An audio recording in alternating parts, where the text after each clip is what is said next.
right, everybody. Welcome back to Subverted Subversions episode 14.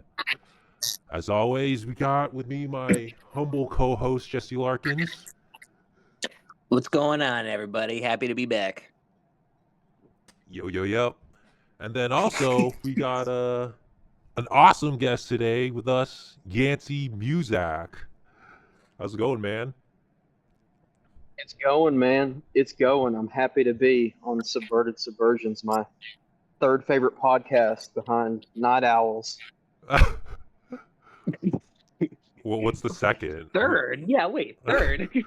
Fuck that. Is it fucking Tukey's? Are we getting fucked over by Who Tukey's? the fuck? Tookie, I got it. I am a Tookie's. I'm a Tookie's boy. You're a talk tugger? Oh man, it's hard to even be upset with that because it's like, yeah, I mean, I probably fuck, I love Tukey's, I'm a but, top tugger. yeah, I mean, that's probably my favorite show. So yeah, Hey, but I found out about you guys through Tookie, so hell yeah, That's getting fair. the word spread like a viral Right. infection. you need to pay them for referrals. But so this week we thought we were going to play music because Yancey does like music, obviously. But YouTube's copyright claim system means that it's possible my channel may get a strike. So I decided we're just gonna talk normally as a podcast. But it's dope because, like, I mean, Yancey, you got interesting opinions, stuff like that. Because I actually watched your actually, you were on this other podcast that I watched. Actually, yeah, did research. I won't dox my relation to this person because he wants to be anonymous. But I'm a face bag all the way. So but I won't dox him. But yeah, no, I do. I sometimes feature on a pod with Jack Milton, and he has a channel, and he talks about it's called the Christian Dissident Podcast, and it sounds like it's some like evangelical podcast, which it kind of is, but it's not that far off from things that most of us are talking about on Twitter these days. So Oh, it wasn't that one. It was like some other one. It was like I forget. It was like occult or something. It was. It wasn't occult, but like the yeah, channel's name. yeah, Oh, that's him. it was, Okay. yeah, it was that one. Oh, okay. So I thought it was like a different one. All right, never mind. I'm stupid, but yeah. So let's just start off talking about music and stuff like that. You got a question to start off, Jesse, or? Yeah. Because, well, I mean, there's so much to sift through. There's there's a couple EPs that came out this year. You've got a couple albums. I mean, you've been a part of a few bands, so I autistically want to go through all of that stuff. So, why don't we start with like the EPs that you dropped this year? Brutal Photography Yeah. and Babes of Bangladesh. Yeah, those were Babes from Bangladesh is like leftovers from my album that came out on Zobi Records, Killer Cowboy, and it's just it was stuff that didn't really, I felt like probably didn't fit in with the vibe of the rest of Killer Cowboy. And then Brutal Photography is an instrumental EP that I kind of threw together back in January when I had some free time, and was a little bit more reflective, a little bit slower paced, and yeah, both of those are I ended up putting out this year, and it's been decent. The response, as good as it can be to have no budget and to have no teal bucks, no Andreessen coin to speak of. So I'm just a sad little goy putting out sad little goy music right now. Yeah. That well, that's interesting that you say that that Bangladesh was like kind of like the dropouts or whatever from Killer Cowboy, because one of the first notes I wrote down when listening to Killer Cowboy was, this sounds like an extension of Babes of Bangladesh. They do sound kind of like almost part of the same ethos or whatever. Yeah. Those were done all at the same time. So I ended up doing, I think something like close to 30 songs, and some of them got trashed, and some of them made it to Babes from Bangladesh, and the rest were on Killer Cowboy. So yeah. Sick. Um, Yeah. so Killer Cowboy is well, there's like one version of it that's it's like 50 minutes or something. It's about 15 tracks. And then there's an extended version, which is, I think, 25, and it's like an hour and a half. It's a little bit longer. And I saw that the arrangement of the tracks was actually different. So would you mind kind of explaining like the differences in the two versions, why you arranged them differently, and all that kind of stuff?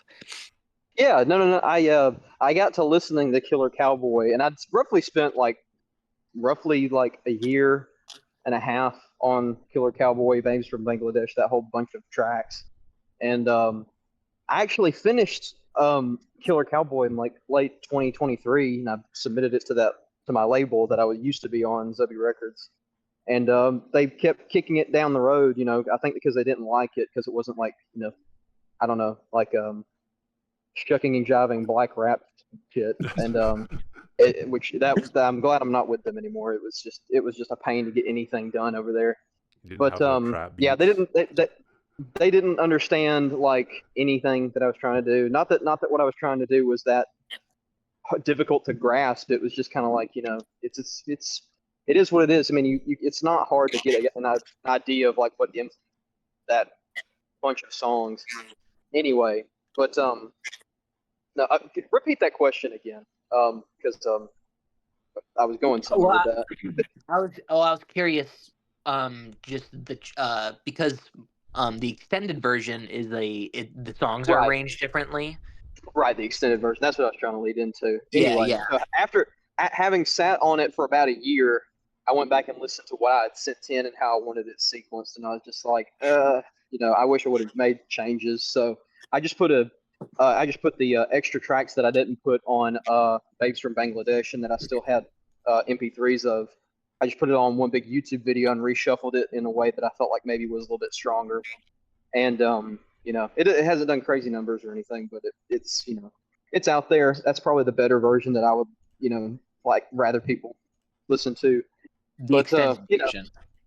yeah, if I had a preference. But then again, it's so big and so long. Like maybe just don't even listen to any of the music. Just keep listening to something else. I'm curious though. You mentioned that do record labels like not care if like you're not rap these days, or? Well, I mean, anybody can start a label. Like we can start a label like right now and just submit Okay. everything through DistroKid and like call ourselves like a label. So I mean, the concept of a record label is just like so, like it's a concept from antiquity at this point, basically. Like, oh, this person's going to promote and distribute your music, and it's like, well, everybody can do that now, It's and like for indie way publishing. yeah, and at least back in the day, there was some credibility that came with starting like an indie label. You actually had to garner a real audience, and you had to actually make the tapes, you had to make the vinyls, you had to make the CDs, you had to produce all of this stuff that comes along with running a label. But now anybody can just sort of get T-shirts made in China, CDs made in China, even get tapes made for cheap in other places, and it just doesn't have any of the there's no grit to it because there's actually no sort of like I guess this kind of feeds into the idea that like there is no culture in general right now in the real world. It's all filtered through hyper reality and through the digital space. So I mean, having a label that doesn't really mean anything. There are only like individual personalities now that maybe can have the same level of credibility that like a label would. Like labels don't even matter now. I mean, it's just because of distribution and the way that the medium, the production of the medium has changed so much. I mean, they have nothing to offer you except, I don't know, like basically a pile of cash that they've hoarded over the past 60 years, and even that's dwindling, you know. So yeah. Yeah, so Yeah. we're basically a label. We A&R for our podcast. We're like really professional.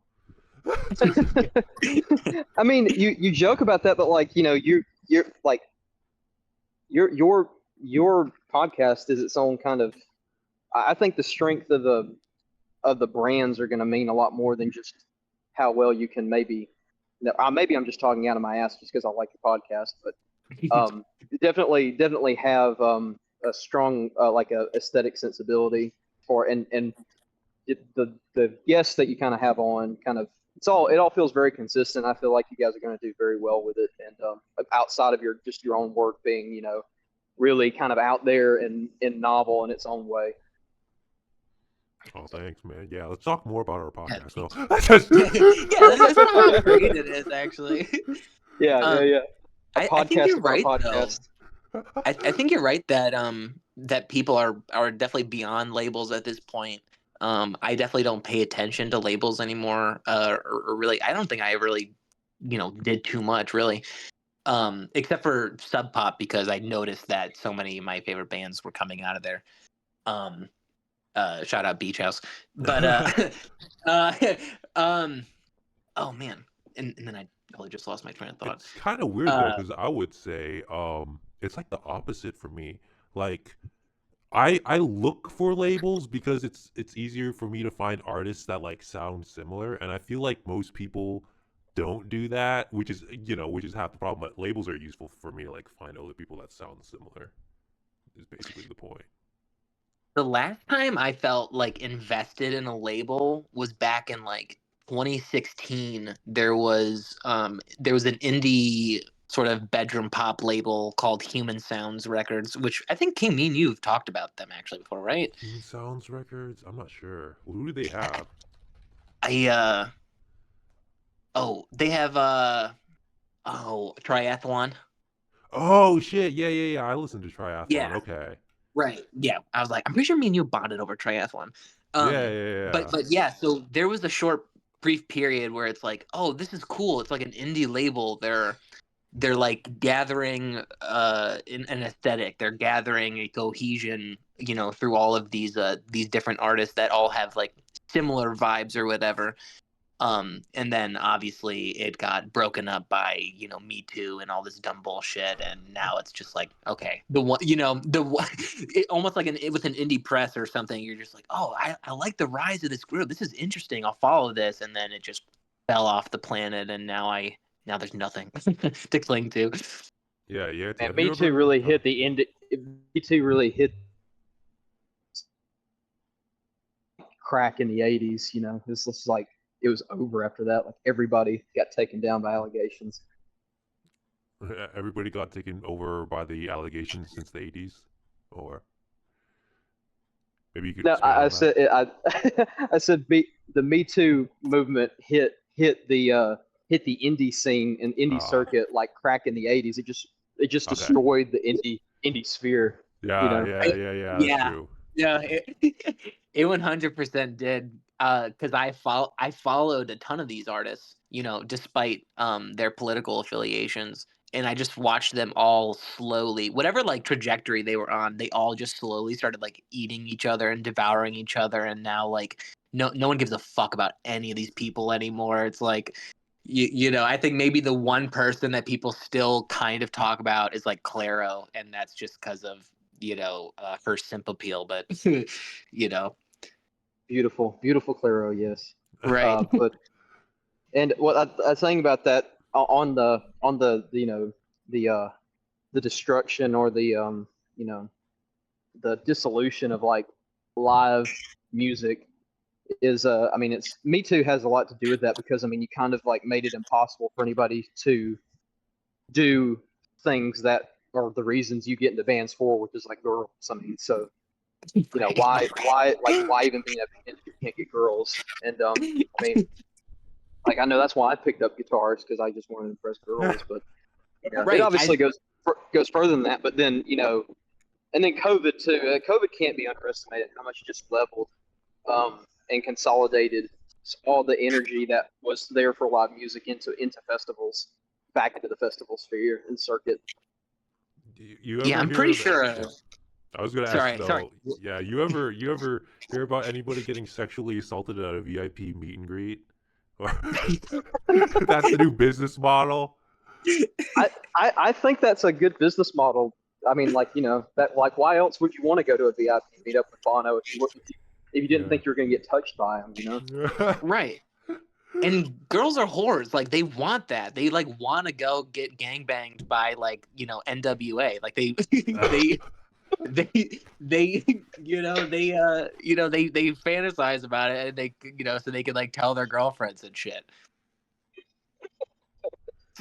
So to Yeah. pretend that that there isn't some like inherent sexual magic between like what someone like what Elvis was doing and soaking these bitches underwear, it's like there is totally this inherent divine sexuality in musicality, and yeah, it's just funny that Me Too tried to tried to like eliminate that, even though it's like, I mean, deep down, you really can't kill that.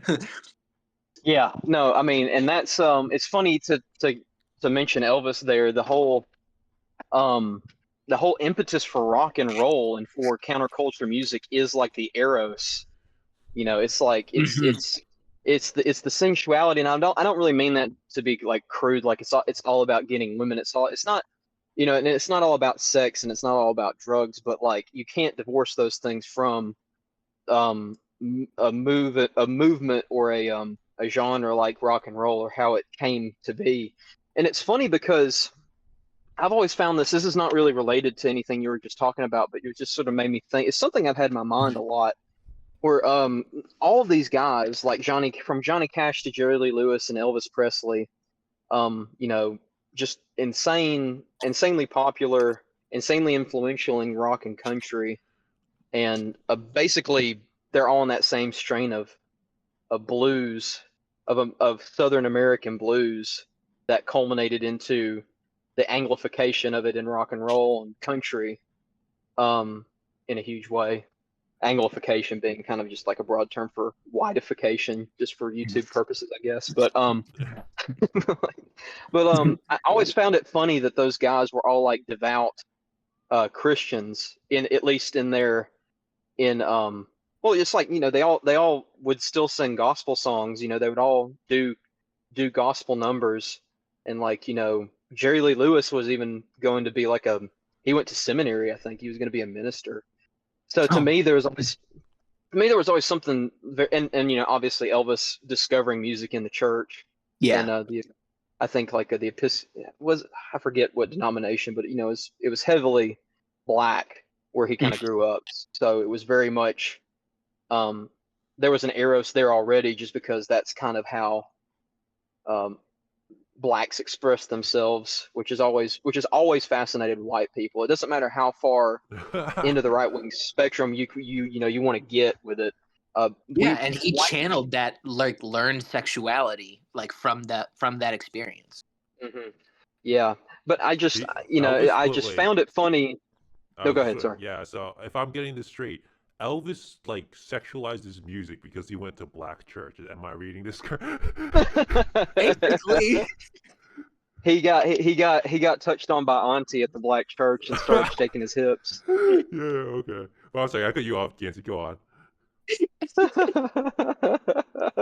Oh, no, no, no. Yeah, it's so, there's a dichotomy there. There's a contradiction, but it's not a contradiction like, evangelical Southern, well, I mean, maybe not Baptist, but Southern evangelicalism has that strain of very emotional, very sort of like immediate, like self-expression, um, that lends itself to rock music. And obviously the format of rock music is informed by the standards of gospel, Hmm. all that musical structure. So complete tangent, and I don't know where if I'm going anywhere substantive with that, but it's just, Jerry Lee Lewis and all those guys have very interesting lives because there was this contradiction kind of within them.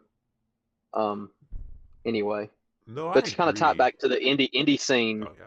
just to tie back to the indie scene, all that energy is gone. Like all that is gone from rock music. It's not. It's just not there anymore. I think a Yeah. problem is that, like, as weird as that may seem, like people have started imposing rules, like your music needs to be ethical, or like, your music, Yeah. and it can go either way. Whether it's like a Christian that's like, oh, we only sing songs about Jesus, or like a leftist where it's like, you need to make sure you ain't singing songs about like minorities where you put them down. It's like, I think I've come to understand that the only rule really is like, does it work? Like, is the thing Mm-hmm. good? It's just like, Yeah. Mm-hmm. if it's good, then it's like the other stuff doesn't matter, honestly. Mm-hmm.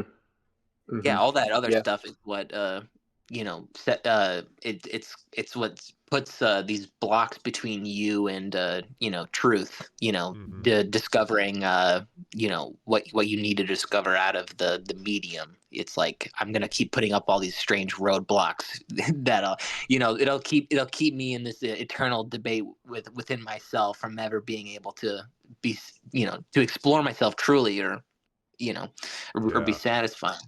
I also think that a big problem with that, with that being missing in music today, is the death of the idol and the death of celebrity, because the people like Michael Jackson and Elvis, they are like gods, right? Like people like worship them the way people worship like idols and Christ and like all this stuff. And I do think that like there is like a needed element of like mysticism or like idol worship that separates like you and the artist.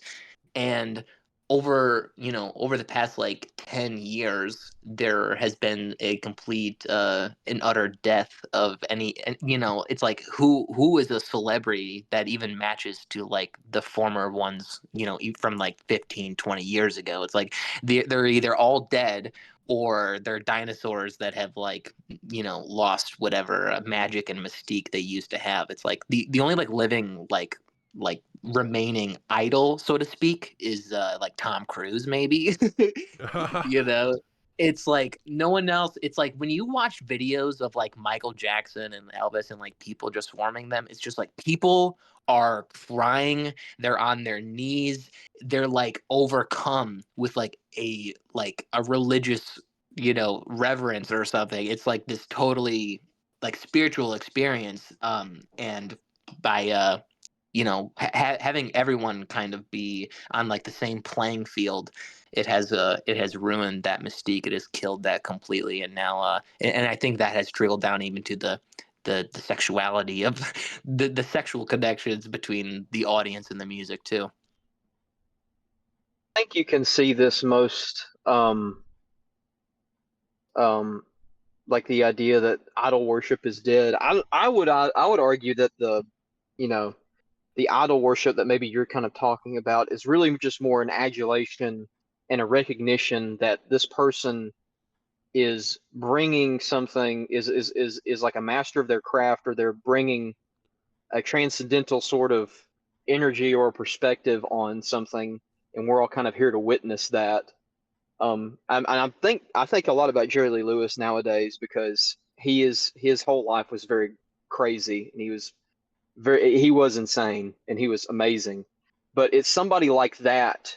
He took everything that he did seriously, even if he was not necessarily a savant in one way or another. He was just he helped perfect the form of rock and roll, but he brought a life to it, and an eros to it, and people just couldn't help but be in awe of him. And I think the difference between somebody like a Jerry Lee Lewis versus like a Greta Van Fleet has a lot to do with the fact that like Greta Van Fleet is like carefully cultivated to fit an image and to fit a brand and to be like consumer friendly for what they're trying to go for. Whereas Jerry Lee Lewis was going to be Jerry Lee Lewis, Elvis was going to be Elvis, Michael Jackson was going to be Michael Jackson, whether or not they had any two two uh two nickels to rub together. They were Hmm. going to do what they were going to do. Greta Van Fleet, they would all, like, I don't know, they would all what would they even be? They'd be in like HR or something, or they'd be like salespeople, like Fortune 500 company. Like they'll be fine. But there's something that like to bring it back into the Christianity angle here, but like the G.K. Chesterton talking about in Orthodoxy that he's talking with a friend and his friend is talking about all you need to have is confidence in yourself to succeed, and that's all you need. And he laugh and Chesterton laughs because he looks at a homeless raving madman who says that like the world is coming to an end soon and that he's the Messiah and you need to listen to what he has to say. And he says the madman has the same level of confidence as a great businessman. They are both utterly convinced of their like vision. So that some of that's to say is that the line between you know a madman and a cultural icon is very, very thin. A lot of it comes down to circumstance in the moment. But when they took the risk and they capitalized on something that was very real. I'm kind of all over the place with that, but yeah, but I essentially look at somebody like Michael Jackson, Jerry Lee Lewis, who's another figure, kind of on that level, as people who are like very, very, or David Bowie, somebody who is so focused on doing their own thing that they would be doing it no matter what. And if they don't succeed, they'll keep doing it. No, yeah, I think you It's bring up nobody had. I'm sorry. The word I'm looking for is a conviction. Nobody has conviction in what they do anymore, and that's not a moral thing. That's it. Like the work I'm putting out means something. Anyway. Yeah, I was just gonna say, just for a point you brought up earlier, I think like I agree. It's weird because like, you know, learning art and all that stuff, like a lot of people are just like put in the hours. And I guess the more I do it, the less I feel that way. I feel like art is like it's like 49% talent and genetics, 49% luck, and then like 2% hard work. But that hard work is like 10 years. Like if somebody's like, "How do you make it in art?" And number one, I haven't made it in art. I'm broke as fuck. So number one, you shouldn't be like listening to my opinion. But number two, I would just be like, I don't know, pray to God, bro, because like as you said, like the circumstances between the businessman and the poor guy, like so the poor guy just wasn't born with like an IQ to like find the Nasdaq 500 and make a good stock option or some shit, like Right. it's kind of based on random shit that you can't really plan for. So hmm Yeah. No. It's the thing about the hard work that I think that comes with art is not necessarily making the best thing or making the the what's that Japanese guy that had a good way of thinking about art where he's like, everybody wants to make something good. Your desire to make it good, it does not impact whether it's going to be good or not. You just have to make it. You like don't get hung up on is it good enough? Like it's just going to be what it's going to be. I think the only Japanese artist I know is like Yukio Mishima, but I don't know if that's the right guy. And so that then the real challenge comes in just doing it, I think.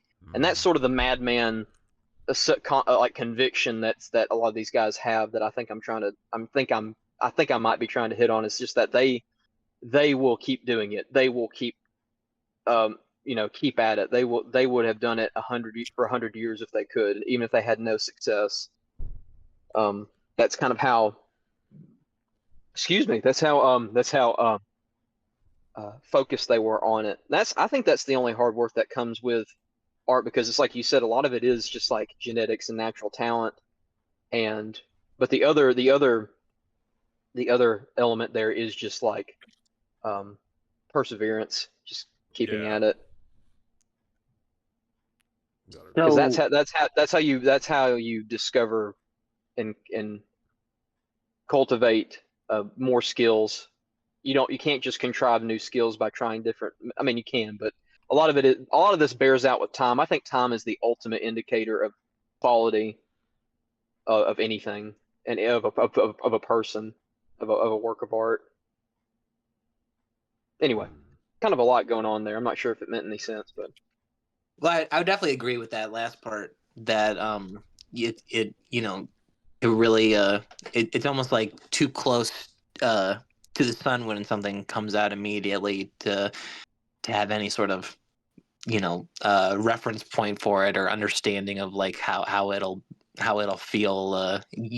Sometimes, yeah, it takes a couple of years of retrospect for and distance to kind of see it clearly.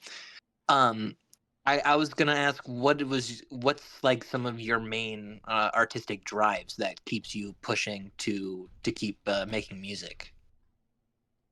um, it's a compulsive thing at this point. So, but I know what definitely still another element that not just beyond it being like the thing I do when all else is done for the day. I pick up a guitar, I pick up the harmonica or the banjo or something, um, and just I pick away at it. What motivates me these days is kind of because I'm a father. I have three kids, and I kind of think about the culture building that everybody's kind of doing in this sphere.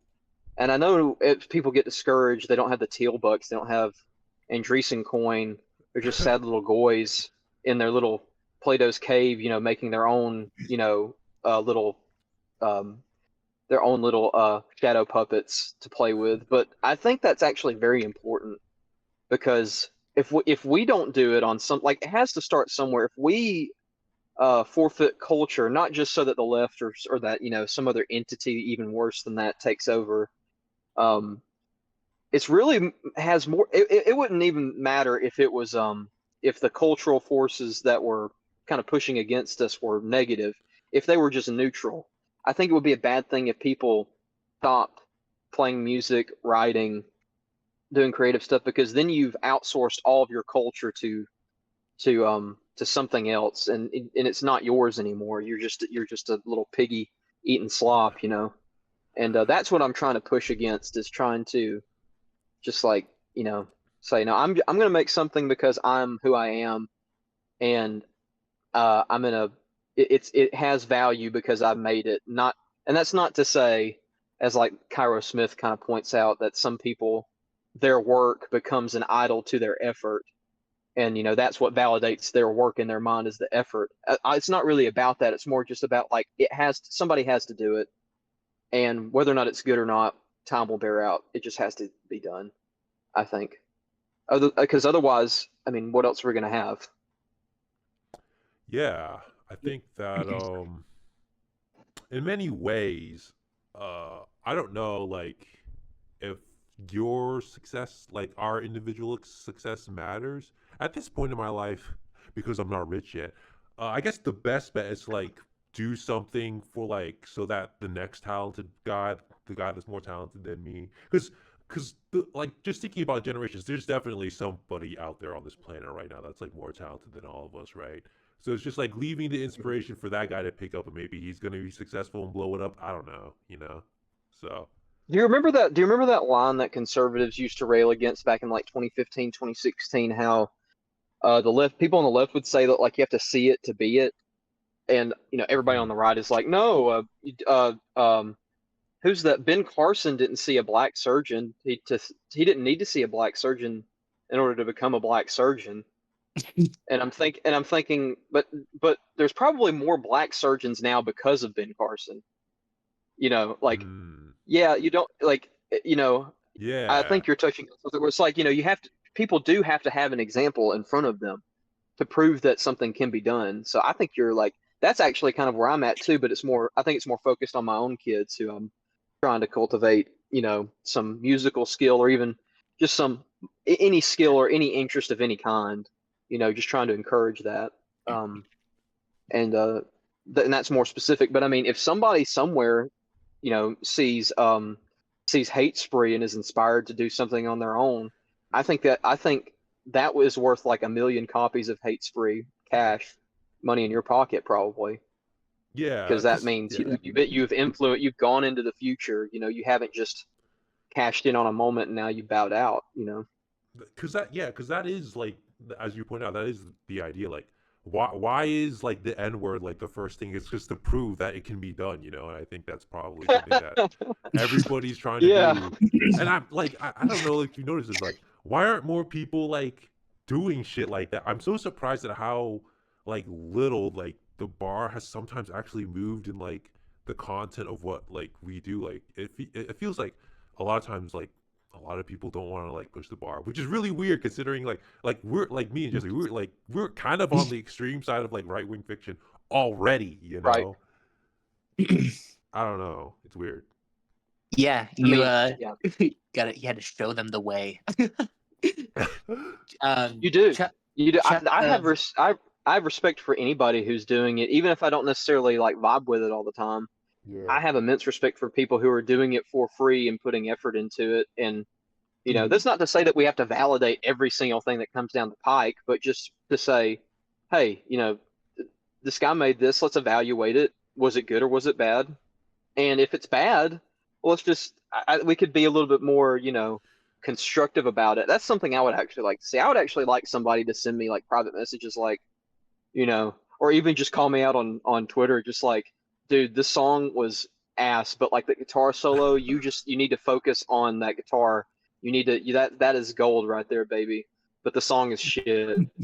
Like I'd be so grateful to have somebody just like actually say something like that. Be like, okay, you may or may not be right, but I appreciate that there's some kind of feedback happening that isn't just like consume and give a positive affirmation just because we follow each other on Twitter. yeah, it means they're actually engaging with the work for real. Right. Which I don't know if you this is specifically I'm specifically thinking about you, Jesse, right here. Do you know White Pilled Media? Yeah, of course. Let's go. Yeah. Did he gave a very uncharitable review of Soap Scum, which Yeah, I thought no, was very hilarious, and it was like no, I'm like but I'm thinking in my mind like I hope Jesse doesn't get mad at that because no, I don't not think at all. anybody has engaged with it on that level. Nobody has engaged with something earnestly unless they have some criticism. I feel like. Yeah, and I think I mentioned it before. I forget which episode it was, but I loved that review actually, and I watched it. I watched it several times. I laugh really hard through it every time I listen to it, and that's not even me to be just like that's not even like some weird cope thing, like where I'm like, oh, actually, he just doesn't get it. It's like, no, I genuinely really love the review and I think it's funny and I quote it around my apartment to my girlfriend. I said it before, but he has this line where he goes, there's a character that eats a girl's ass and then eats her pussy. That's disgusting. That's really fucking gross. And he goes, one story ends with a gay orgy. I did not like it. And like I love that. And yeah, I just I appreciated that someone actually like engaged with it all the way through, was willing to take the time to actually kind of like organize like I don't know anywhere else that there's like like almost like a comprehensive summed up breakdown of every single story, but that's what he did. He summed up like he like summed up every story in the book, and I, in just in a really funny way, and he was clearly grossed out. But I'm like, yeah, that that comes with the territory clearly of what I set out to do. So I can't be anything but interested or excited when people are willing to engage with it. So yeah, I love that review actually. that makes me happy because I was laughing the same because I naturally don't share with people Soap Scum when I'm talking about alt lit. That's not exactly the first thing, when the family's talking about like, like maybe I might mention Nutcranker, but even then like the title is like, okay, well, I don't Yeah. but like I love that I like that it pushed the envelope. I'm glad it got a reaction and it's definitely I was definitely kind of I would be a lot more forgiving than White Pill, but I like that it was an earnest engagement with the material, and I thought it was like refreshing because everybody else seems to be kind of like, just like, just glazing each other. Yeah, at sucking sometimes. off and Yeah. And Well, that's even actually kind King's review, King was like, I give it a 9, but I also give it a 4 because I didn't. He's like, because I'd never fucking read it again. And I'm like, no, that feels right to me. That feels good. Like, I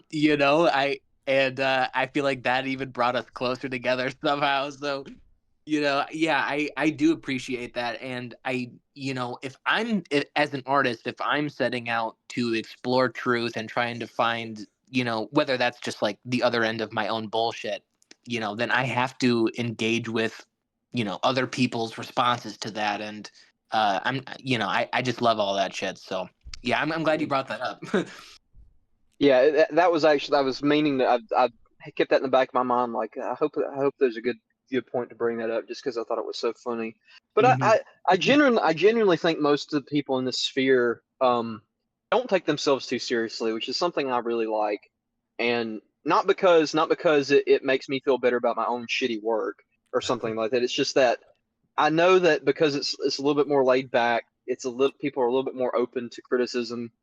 I can expect nothing but like earnestness if somebody actually does like my stuff or hates it. Like I'd rather everybody be honest about what's going on, because that's going to be the real bedrock of a real masterwork going forward, or whether it's a great album, whether it's a great painting, or whether it's another great book.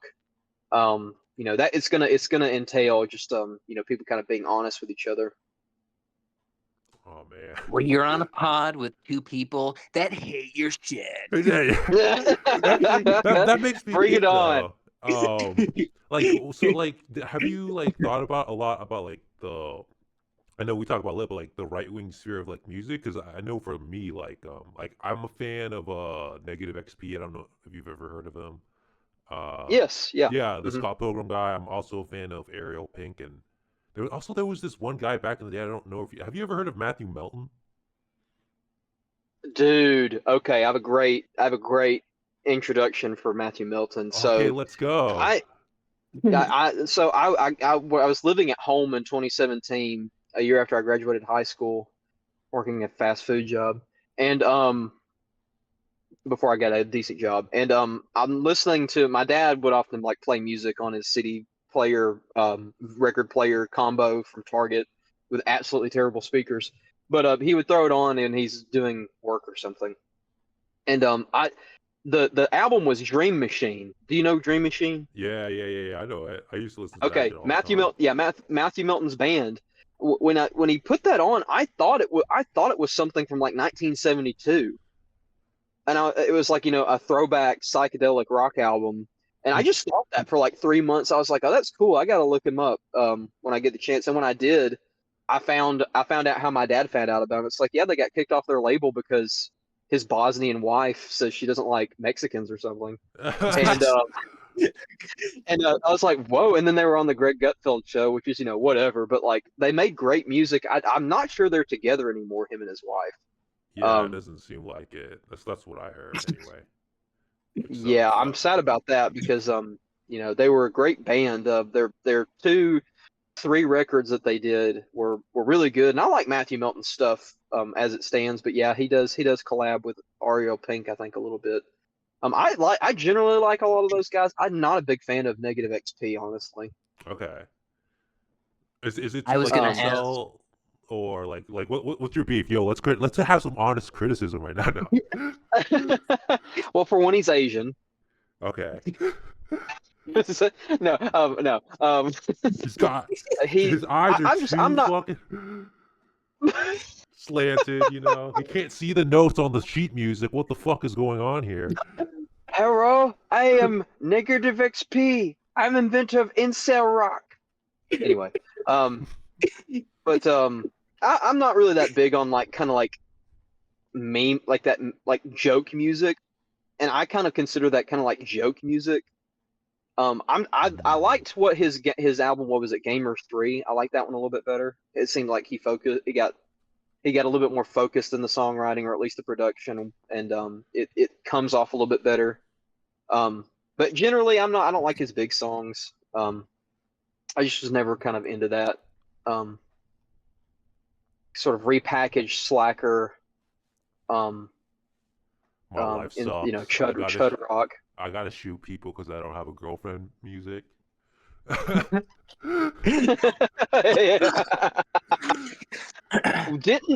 Wasn't there a mass shooter that had a negative XP shirt on like a year ago? I wouldn't be That true? surprised.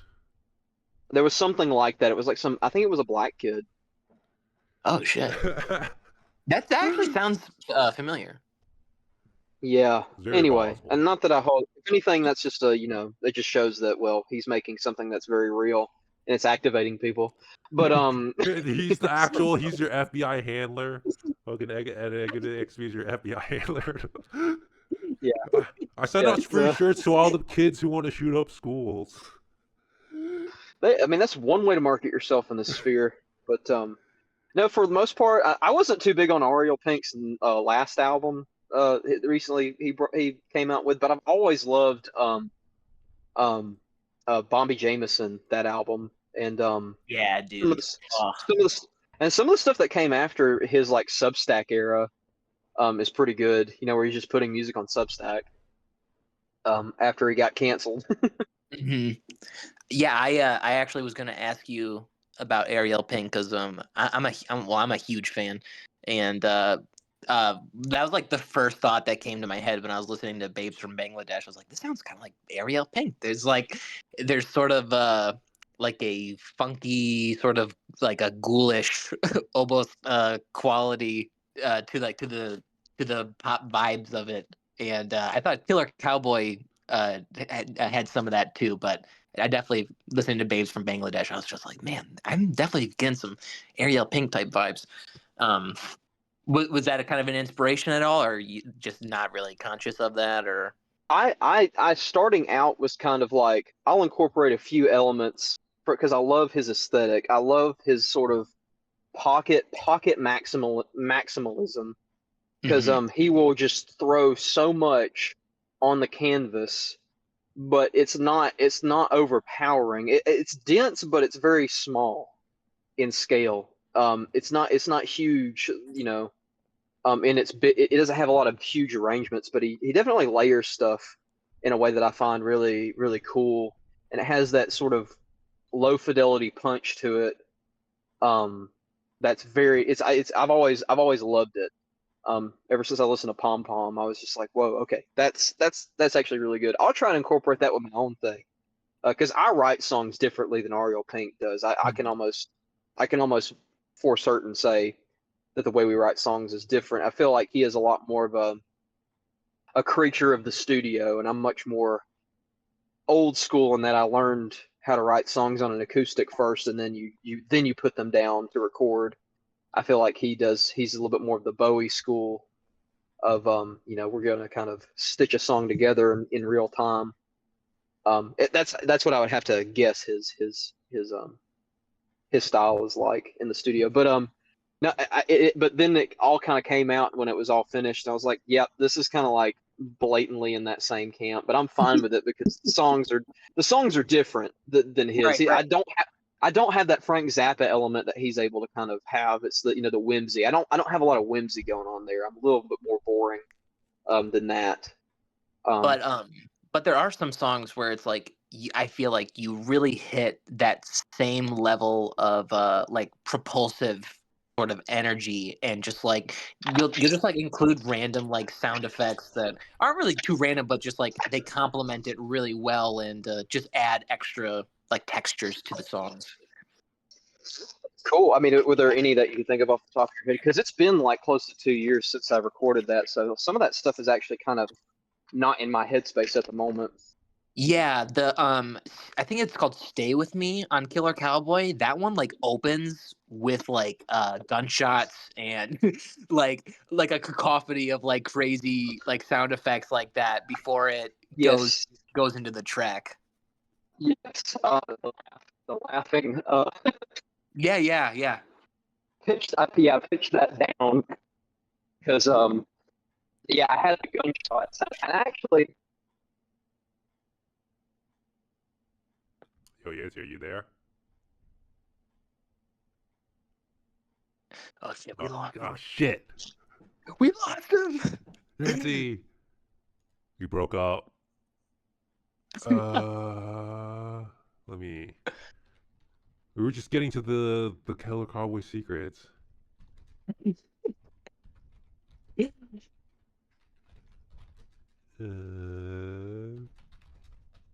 Yancy, we're unlocking skeleton keys.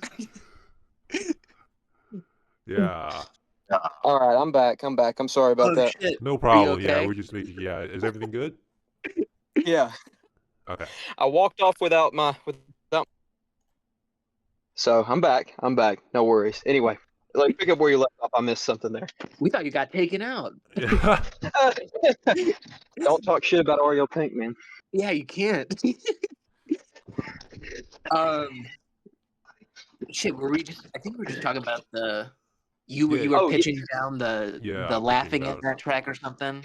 yes. That's what I'd done to get that funny little laugh at the beginning. It was just a stock laughing sound effect, but I was using that to try and jump into this thing that I like to do, which is use things that are not supposed to be snare sounds as snare sounds.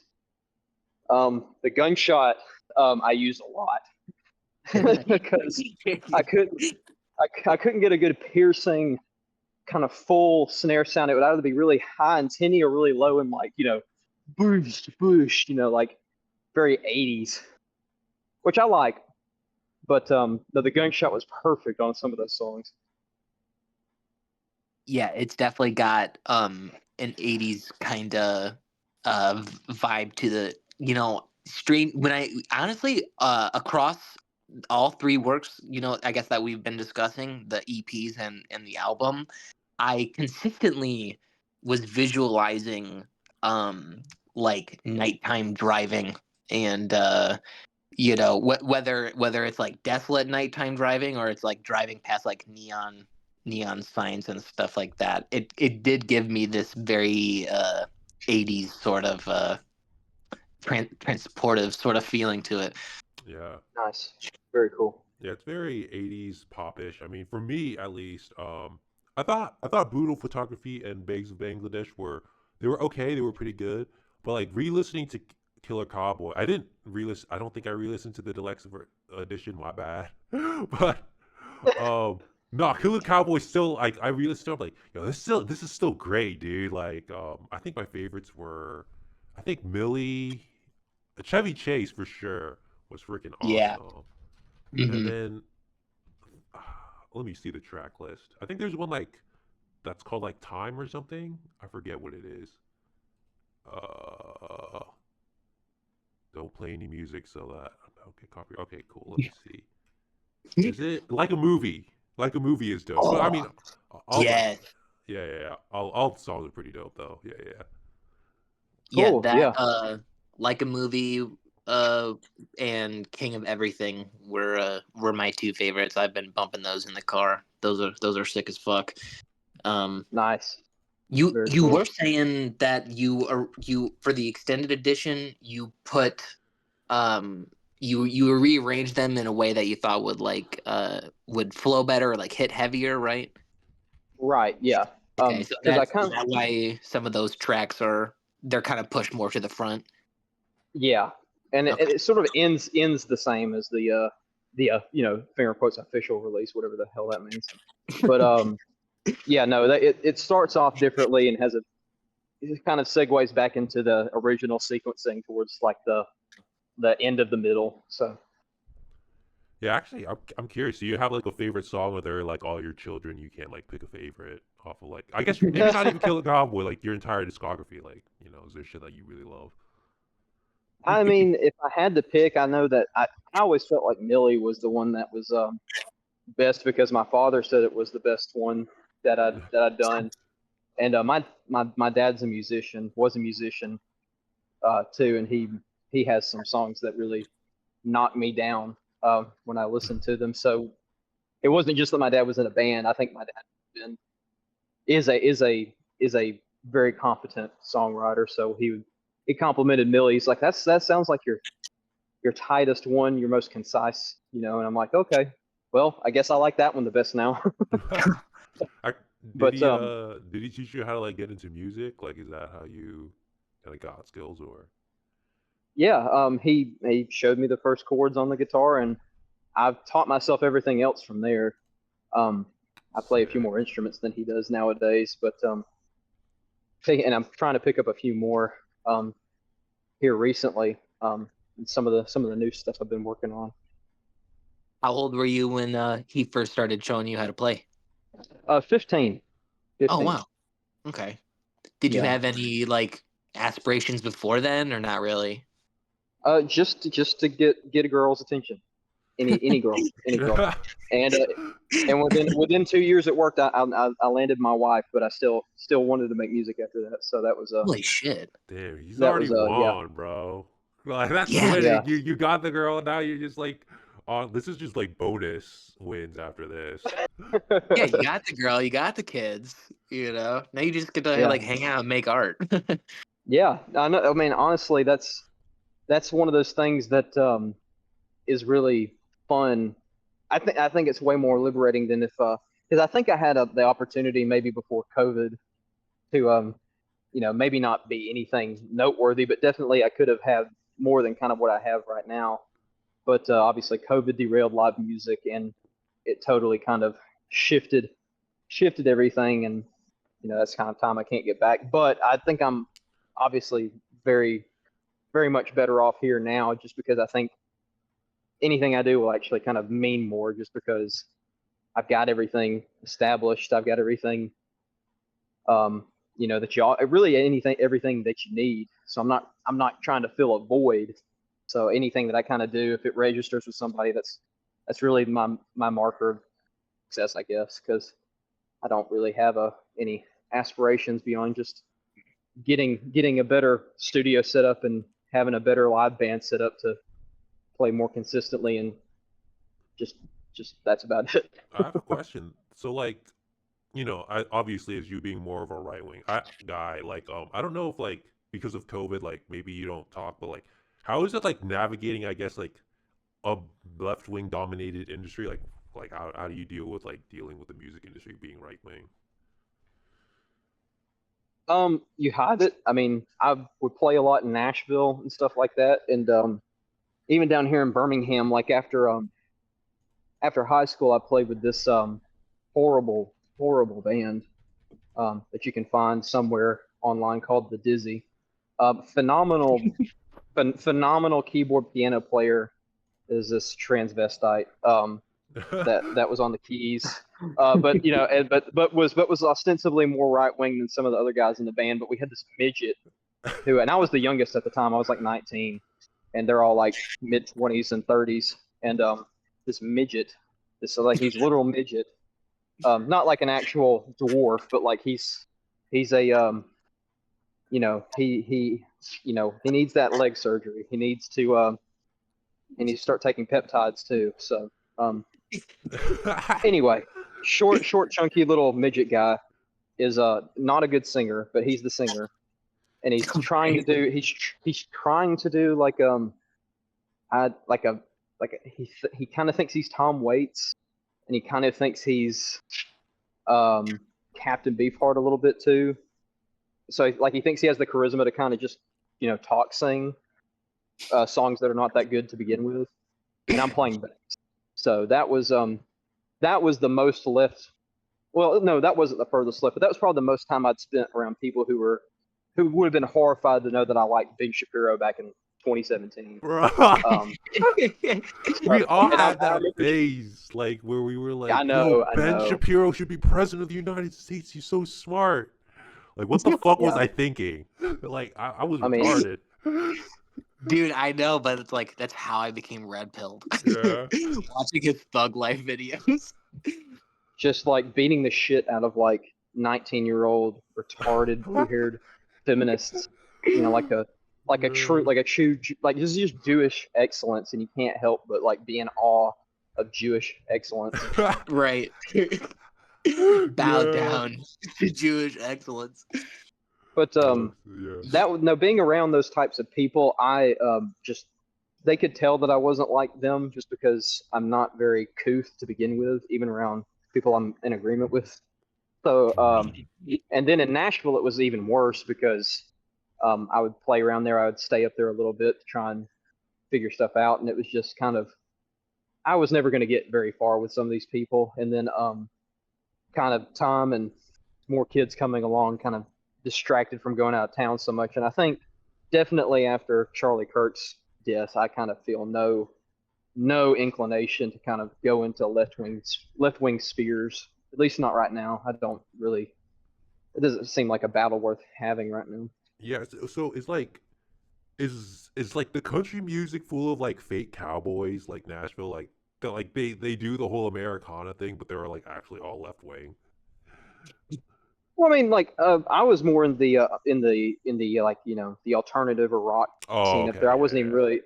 really like in it, but I would meet people who like would play oh what's the name of the street? It's the main street there in Nashville. Anyway, Broadway.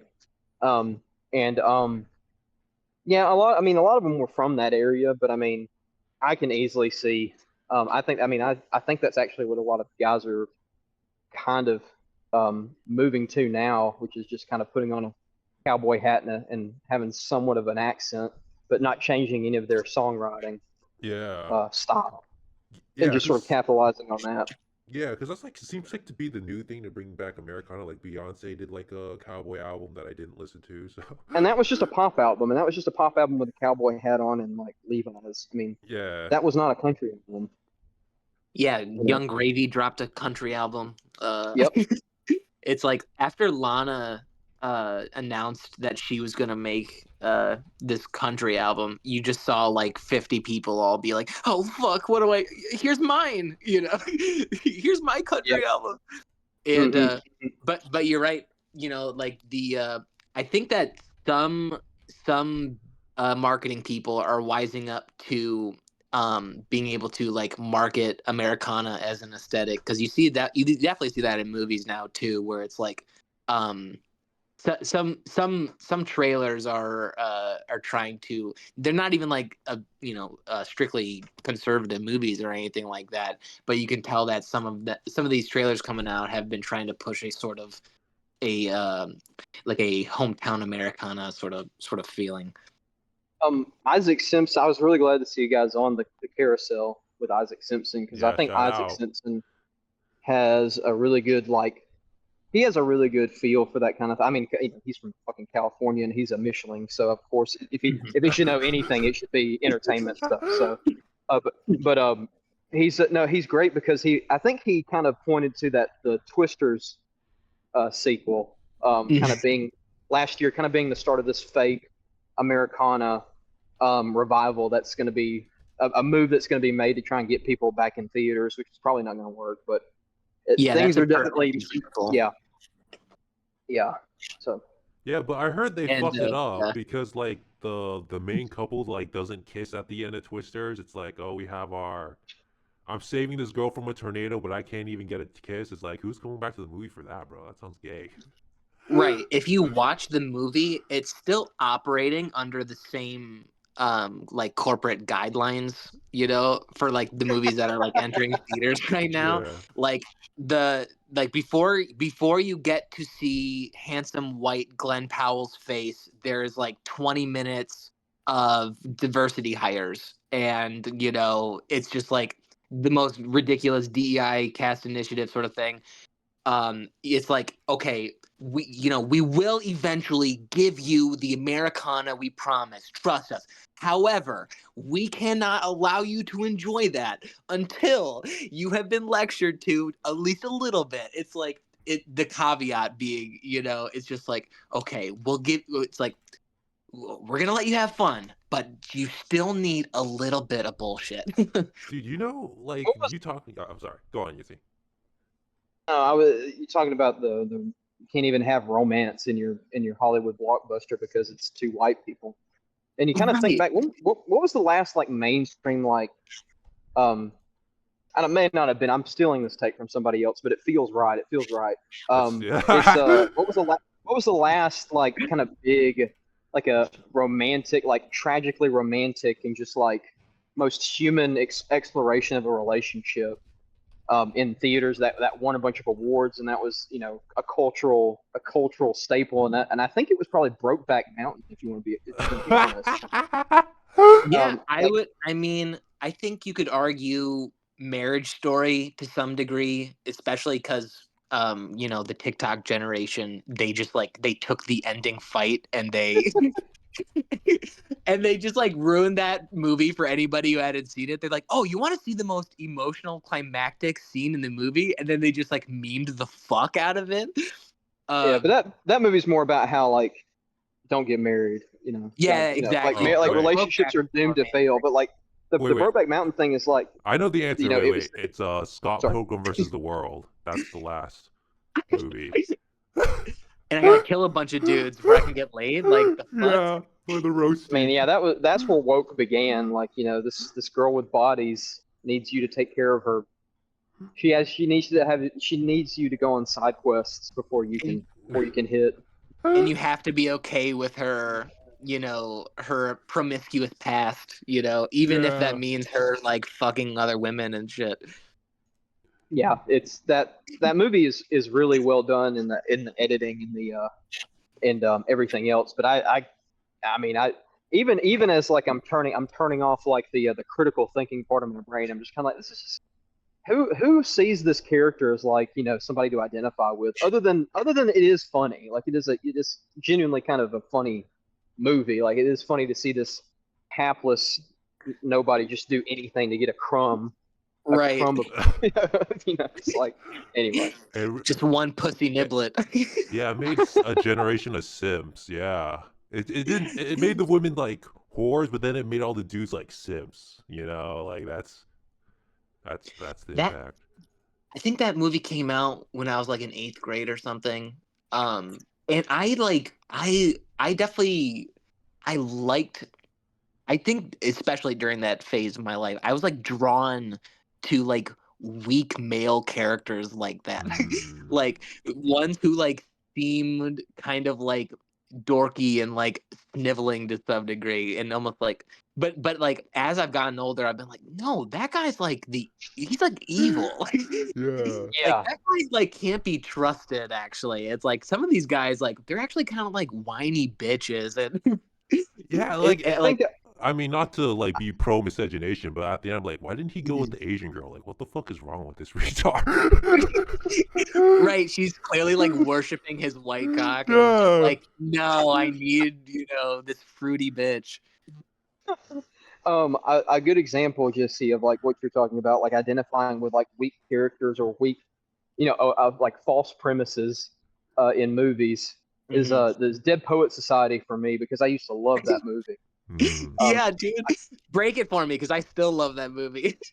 Well, I think it's great in the idea that like okay, here's where the right wing sphere gets like Dead Poet Society like totally wrong. It's not, John Keats is not the villain. I mean, John Keats is trying to is that his name? Is that Robin Williams' character's name? Yeah, I think so. Yeah. Yeah. This is something that even when I went back and watched it knowing like, oh, this is kind of gay, and then I'm hearing his monologues and I'm like, no, he's trying to get these men to express their romanticism, to express their youthfulness, before they ultimately become men, and really, I mean, carpe diem, just literally to enjoy the time spent, and to imbibe in all things beautiful. Now, the tragic element is that I think what's the guy's name from Dr. House? I forget his character's name, but he really wants his Red Foreman tells him, you're not going to be an actor, dumbass, and and then he kills himself. And I think the tragedy of that is not to say that John Keats told this kid to kill himself. It's that he wants to imbibe in the youthfulness forever. and he wants to he does not want to commit to adulthood. He doesn't want to commit to responsibility or anything like that. So he does the most selfish thing and just ends his own life to stay in I guess in his mind perpetual. Well, I mean, in the movie it's contextualized as he's doing it to avoid being sent off to a military academy or whatever.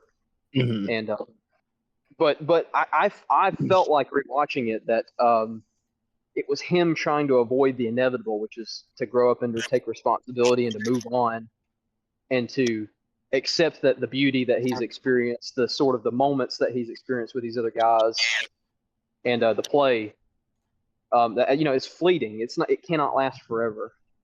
Because John Keats makes no point to indoctrinate the kids into throwing off all their responsibilities. He's trying to anyway, he's just trying to give them some levity. He's trying to bring levity into their lives and beauty, and they take the one kid takes it too.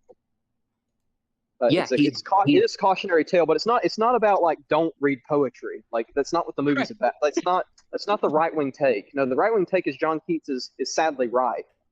That well, no, not that he's sadly right. It's that he is right, but sadly, his protege is taking it too far, I guess.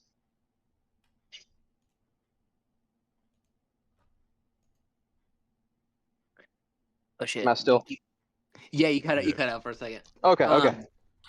No, I agree. I think his character was just trying to open them up to experience and to the freedom of expression and the beauty of the natural world. He was just trying to not completely ruin whatever their parents had established for them or whatever. He was just trying to show them a Zen garden or something. He's just there's other you can just appreciate the way a leaf blows in the wind sort of thing. And it's yeah, and I think a lot of people actually when they when it's easy to watch that movie and then just be oh, the Red Foreman character, he's also the bad guy and all this shit. But it's it's just so complicated, I think.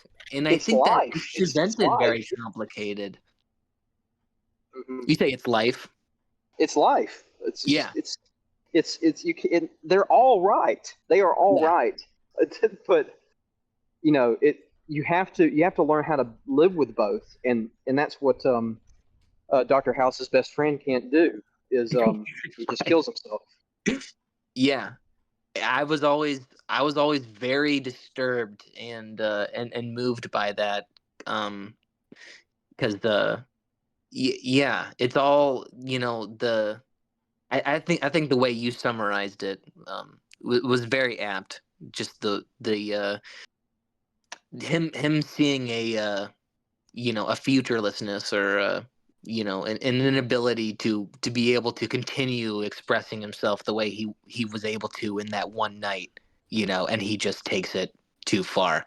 And yeah, man, it's I know people who did that. It's that's a very just a real complicated emotional thing. And it is funny because I have seen that take before. That's actually, by the way, Chuds unite because Robin Williams is the bad guy.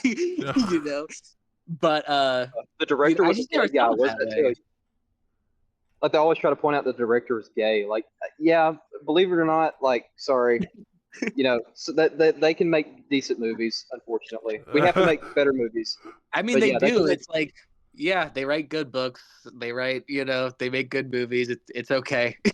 Well, the thing is I guess what I realized, and I think I pointed this out in the last episode with Sean, are they a nerdy white guy? Okay, if they're gay, trans, are they a nerdy? Because if they're a nerdy white guy, there's a high chance they can make some cool shit. I'm just saying, Yeah, dude. Chuck Palahniuk, Bret Easton Ellis, some really great, artistic, just great artistic minds of the past century. You know, I mean, Yeah. they were gay, But the conservatives are always they like, were all but gay they're white. trans. They can't make anything great. How could they? They're evil. I But if they're don't It, white dudes, know. if they're white dudes originally, if they're white dudes deep down at heart, they Yeah. might be able to make quality shit. Yeah. we support our white friends. We should, Please, whatever the hell they. no Yeah. matter what they put in their mouths. But actually, I think I cut you off before. Sorry about that. You were explaining to us that the greatest movie was indeed Brokeback Mountain, the greatest romance story. I was not. That was not exactly my take, but it was Uh, that. It was. This is a stolen take. This is a fraudulent take. But yeah. no, that I mean, and there's probably other examples. I think La La Land is probably another better example. But a big romantic film that has weight behind it and has tragedy. Brokeback Mountain is one of those, but I think La La Land is kind of like that too, though. And that's obviously between a beautiful woman and a handsome, asymmetrically faced man. Yeah, the ending to that movie resonated very hard with me. But a infinitely better movie that did not get appreciated because it was just so low budget.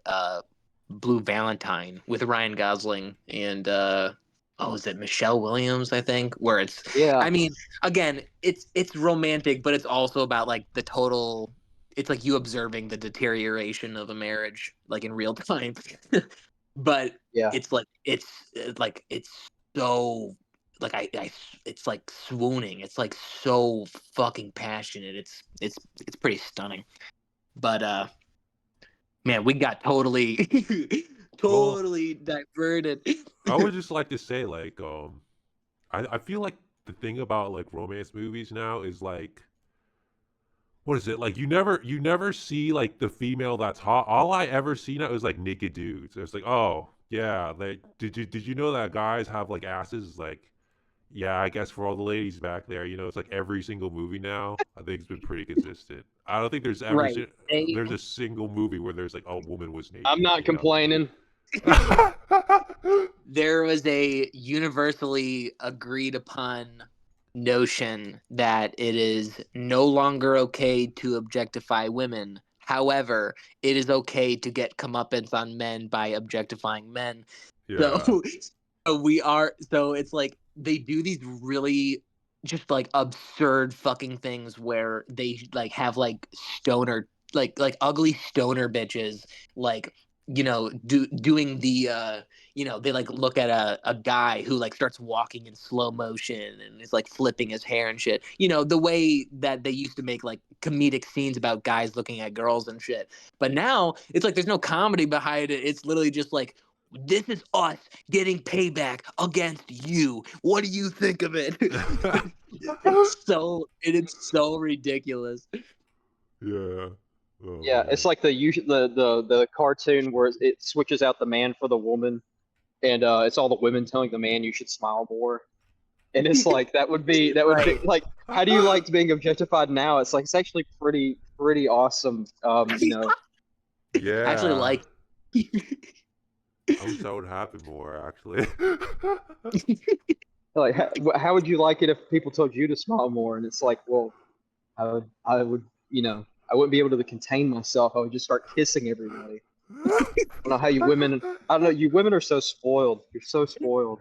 Yeah. If someone told me to smile more, I'd be like, "Oh fuck, I probably look, I probably look sad right now." Like, or but oh man, or this hilarious idea that no woman can ever be told to calm down. That's like the ultimate.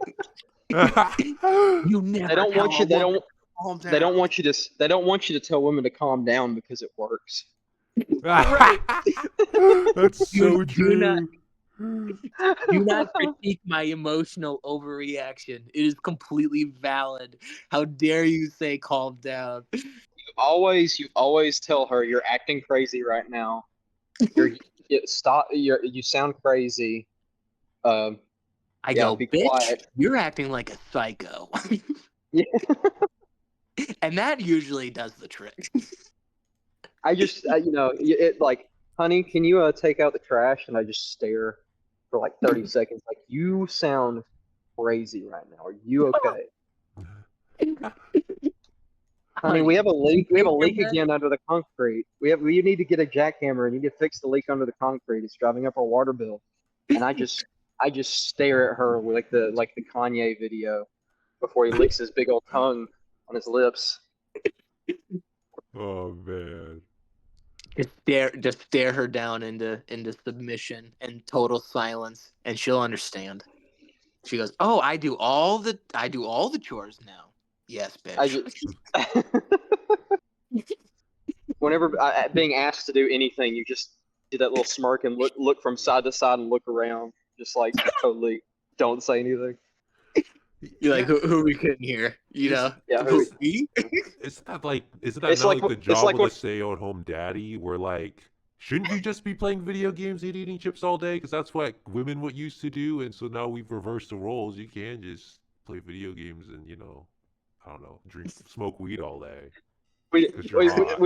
All men just need to start treating all women that you have an actual relationship with, that you are actually close to. You need to just start acting as if they're a stranger that's cold approached you, like how women do with men. It's like, it's like, what the fuck? What? Okay. Just like, yeah, you need to act bothered by just like someone invading your personal bubble all of a sudden. You're like, Could who you not? I'm just getting groceries right now. It's not the time. I don't know you, babe.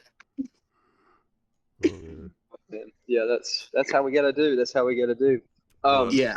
Was there any I mean, we can keep going for as long as y'all want to, but were there any like any other music related questions, or are there any like is there anything that's kind of been on your all's mind about music in general? Because I mean, I kind of have something that I was kind of thinking of that may be of interest to you. You guys may agree or disagree with. Sure. I guess I just had two questions. I guess I kind of touched on this before, but like, do you think the right wing in like music is gonna go anywhere, or like do you think like that needs to even be a label? I guess, but I think that's totally, I mean, that's the question, I guess. And that kind of ties into something that had kind of clicked with me in the past few months, is the idea that like there is no it's kind of like, there is no female Mozart because there is no female Jack the Ripper. There is no right wing what's a big musical like right now? I mean, there's no Taylor Swift. There's no. There is no right wing Taylor Swift because there is no right wing Sex Pistols. Or there's no, or better yet, there is no right wing kind of whatever a high IQ, or at least a the optimal versus suboptimal thing. It's probably a dichotomy that doesn't make sense. But my basic assertion, I think, is that the right wing doesn't have anybody who's willing to, sort of like what we were talking about earlier, doesn't have that personality flaw, or maybe it's not a flaw, but just it's a characteristic where they just sycophantically or psychotically focus on the one thing that they do, and that they have a passion for. And it's kind of like Robert Johnson, the myth. He went down to the crossroads and made a deal with the devil to become this phenomenal guitar player. And I've come to understand the idea of, and Bob Dylan talks about this deal with the devil he made, but it's a lot more of an abstract sort of concept. What he's essentially talking about is giving himself up to the craft, like giving up his life in service to the craft, and his life may or may not be rewarded in turn for his sacrifice. He sacrifices relationships, he sacrifices bodily health, mental health, to write songs and to cultivate a catalog some of the most noteworthy music in world history, and definitely in American history. But the right doesn't have that. The right doesn't have one of those people. The right has people who are too busy living normal lives, which is fine. Which is we need people living normal lives. But we have too many people that have to live normal lives, that have too many responsibilities, or just are not of that personality persuasion to take that risk and to totally forsake everything else in service of the craft. That's kind of what I think. Okay. Awesome answer. I just I guess one of the this is like kind of sort of a three-prong thing, but your favorite album of all time, your favorite album of 2025, and your favorite video game album. Because we did the whole video game thing. I don't even remember that yet. Some good picks. Yeah. Favorite video game of all time, is that what you said? Favorite video game album. So music. Oh, video game album. Oh, this is I think I would say Halo 3 ODST, but there's only like a couple songs on that I actually really enjoy, and I'm gonna say the Alan Wake soundtrack, because it has a lot of licensed music on it, as well as the original score being really good. That's just my favorite game of all time. So, all right, and then I'm gonna go with that. What was your favorite album of 2025? Favorite album of 2025? I don't really think I have one. Honestly, I don't. I don't stay that active in what's new. It feels like there's so much that comes out, but I will give you my closest answer to that, though, which is that MJ Linderman's Manning Fireworks was my favorite album of 2020. Not a lot noteworthy has come out in 2025, I don't think. Okay, MJ Linderman. At least not on my radar. But yeah, MJ Linderman's Manning Fireworks was towards the end of 2024. So. Okay, and then what's your favorite album of all time, you'd say? Ooh, favorite album of all time. Can I take 30 minutes to figure that out? You can give like top three, if you just want to list off like. Okay, top three is a little bit easier. Funhouse, The Stooges. Okay. That is up there. That is one of my favorites. Man, there's so many. It doesn't have to be definitive. It's not definitive. Yeah. Just off the top of my head, I can think of Funhouse by The Stooges, and Led Zeppelin 4 was the first album I ever bought, so that's got to go up there. And then I'm going to throw in a very, very, very, very, very, very unknown record from 1989 that you should all check out, is Marry My Hope, their debut album, Museum. All right. Sick. Thanks for the picks, man. Like real music picks from a real music nigga. Jesse, you got any music questions? Thanks for having me. Yeah, Jesse, you got any music questions before Yancey drops a bomb on us? Yeah, I mean, I've got quite a few, but I mean, we could always save them and like come back to them if you want to just drop this massive bomb on us. Yeah, that's all right. Cool too. Yeah, we'll see. What bomb am I about to drop? Didn't you say that we should ask you music questions because you had something that we might be interested in? Oh, that was basically that concept.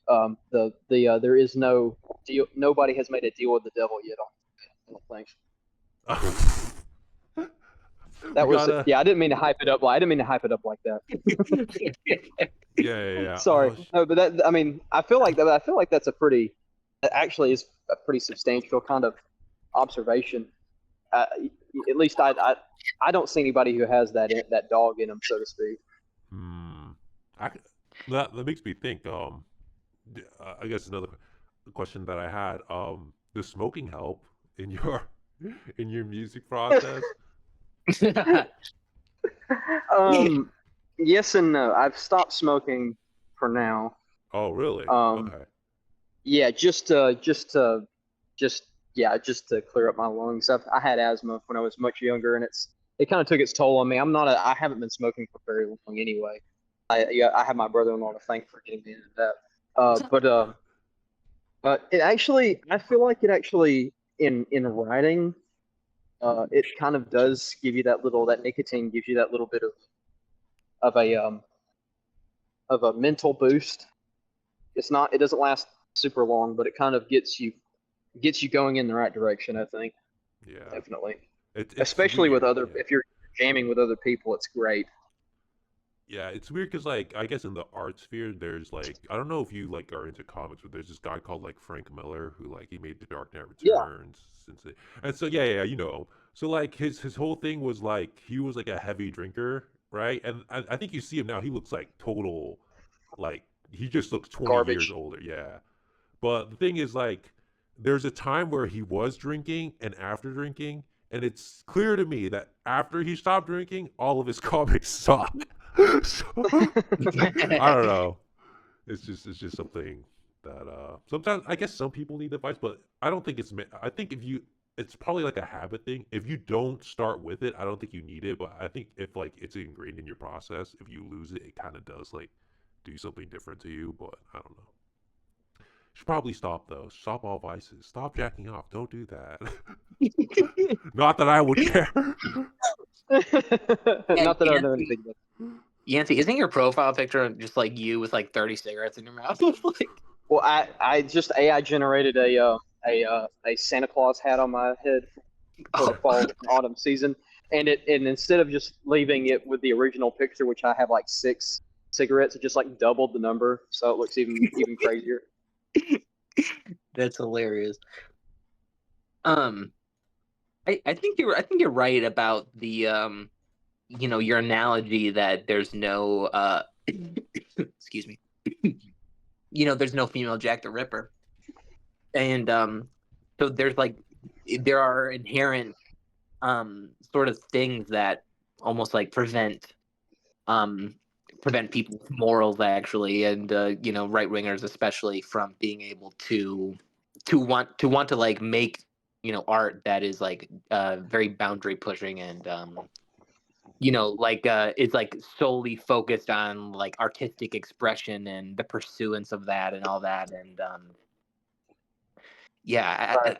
I don't know. I don't know. It's kind of hard to come across or hard to find something like that. Right. Yeah, I think that's going to be the question. But for now, I think it's awesome that people are just making stuff and you know conversing about it. I think that is good. I don't think everybody needs to be all up in arms about it right now. I think everybody should just do it and be satisfied with that. Mm. Yeah, I just, like a lot of right wing people, they have common sense, so they're like, get a real job. And Right. the other thing, like, it's weird. Um, I feel like a lot of people don't even care. Like, it feels like a lot of people, like right wingers, come into this like, oh, the culture is not right wing. Now we have to make right wing culture. Whereas, at least for me, I don't know about anybody else. Like, I've always liked art. I've always like played video games, Right. dude. You Yeah. know. Right. So Yeah, that's why I'm doing what I do, because I just genuinely love books and movies and shit, and I just want to make those. yeah, Yes. I think y'all are. I'm exactly where you guys are. Where I grew up in my house, homeschooled and for a little bit, and very much a part of that whole sphere. And but I would watch a lot of secular movies and stuff like that. It's like Indiana Jones, Star Wars, all the great stuff. The Maltese Falcon, True Grit, and I got exposed to a lot of these icons. These people who are very much influential in beyond just the culture that I was kind of immersed in. And my parents always framed things in a certain way because I would become fixated on somebody like Harrison Ford, be like, wow, I would love to meet Harrison Ford one day. He seems like a really good man. because he whipped Nazis or something. And they would say, well, you have to separate art from the artist because he's probably not that decent of a person. He's a rich guy. He's been divorced. Whatever. It's okay to like works of art made by people you would find repugnant. Mm-hmm. And so I always had that very good sense that art was not something that could be taken away from me. So I was very free to kind of sort of explore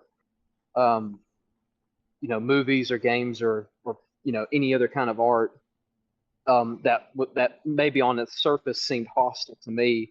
I was able to kind of look at it and find positive interpretations of that. So it's kind of like it never held like kind of a cultural sway over me the same way it did like other evangelical kids, kind of growing up afraid of like I'm trying to think of a film Pokemon that tries cards. to paint. Yeah, Pokemon Harry cards. Potter. Yeah. But even just like films that would paint our lifestyle or our types of people negatively, like that would always really bother people, conservative or Christian people, that we were depicted negatively. And it's like, well, actually, if you look at like in horror movies, like who's the usually the I'm don't have an example offhand, but some in horror movies there will be like the uptight character who doesn't want to have sex, who doesn't want to do anything, and they're usually the ones that get away. And but they're lambasted by the other characters before the slasher comes and takes out everybody else.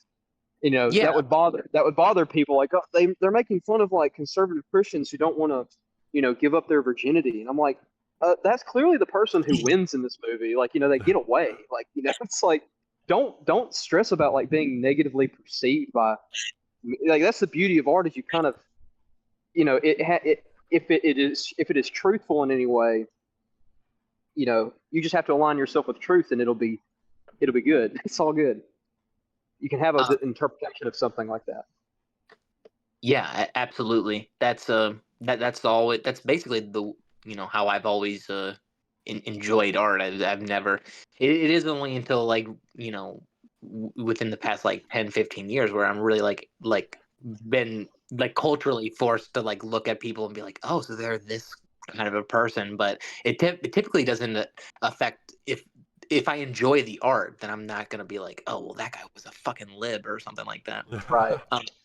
And you're right, because most horror movies, almost all of them actually have like strangely deep moralist foundations, where like Really, they really do. Yeah. they're like all about good and evil, and like they're kind of like funny in their after school special sort of way, where they're like, well, if a character does drugs or a character does this, that is technically evil, and then that person gets punishment for that evil deed. And then you're right, because it's the person who is the most morally sound that is the only one that typically survives. And obviously there are they like to subvert that trope sometimes or whatever to show you nobody is safe.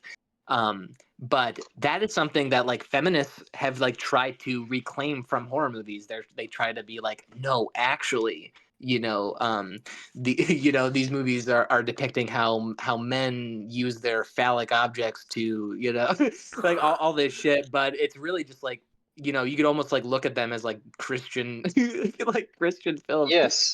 Yes. Well, you think about something like Pulp Fiction. It has a very sort of like Old Testament feel to it. It's all these little sort of Old Testament style, Job style stories where, like with John Travolta and Uma Thurman's character, they're drawn to each other in lust for an entire evening. But the danger becomes apparent to her life. He basically has to save her life, and through that experience of life and death, they form a much more wholesome bond with one another, and they acknowledge each other in a way that's not purely sexual. At that point, they have a much better relationship going forward. And I butchered that interpretation of it, but it's it is like weirdly, wholesomely moralistic. Some of these movies that you think are just like total reprobate trash. Yeah, I agree, and no, I thought you summed that up very well, especially with the ending to that short story, where yeah, it's clear that they've overcome this sort of this this darkness, and now they're on this like even playing field, and it's very beautiful, and that whole movie's all about like divine intervention, and there's just like so many great moments and jokes that are capitalized by like almost like God, like making a joke or something on the characters. Like it's yeah, it's just I think a lot of people can well, especially right wingers, they can put up these like moralist sort of blinders on, and or these put up these roadblocks in the way that prevent them from seeing art for what it for a piece of art for what it could truly be. Exactly. And that's something I'm not really that so I'm in the Old Glory Club, right? And I really enjoy being around a lot of these fellas. And this is by no means about anybody in the organization or people that I talk to, because I basically say some of this stuff to their face. But I'm really not super into hard reacting against sort of liberal sentiments in art, just because the culture's become so degenerate. We need to go back to like ultra modesty, or like ultra, not that not that I think not that I'm a big proponent of like having nudity in movies or anything like that, but it's sort of we're going to snuff out art to save art, and it's like I don't really we're going to try and like moderate everything, and I don't think that's how you get the culture back. I don't think that's how you get art back. I think you realign art with truth, and you just Yeah. kind of be open to it. And it doesn't really have anything to do with, is it preaching a message that we approve of. It's like, no, is this truthful or is it not?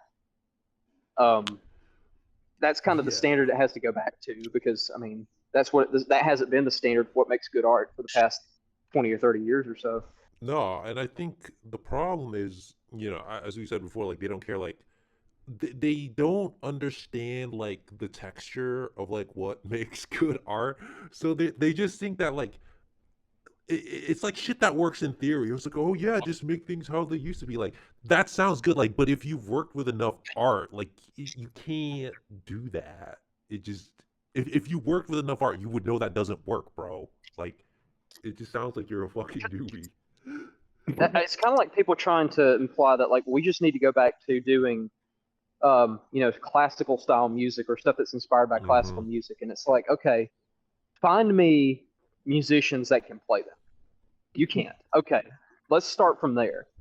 Okay, and I love classical music, but I'm not going to pretend I'm like a connoisseur, or like that it's super relevant to me, because I'm grew up in America, and America is heavily informed um, by a mix of so many different kind of low cultures, at least in the realm of music, and especially my region and my area. Like I associate a lot. I have a lot more of an association with um, you know music that has an eros to it, that's not as dignified as classical music.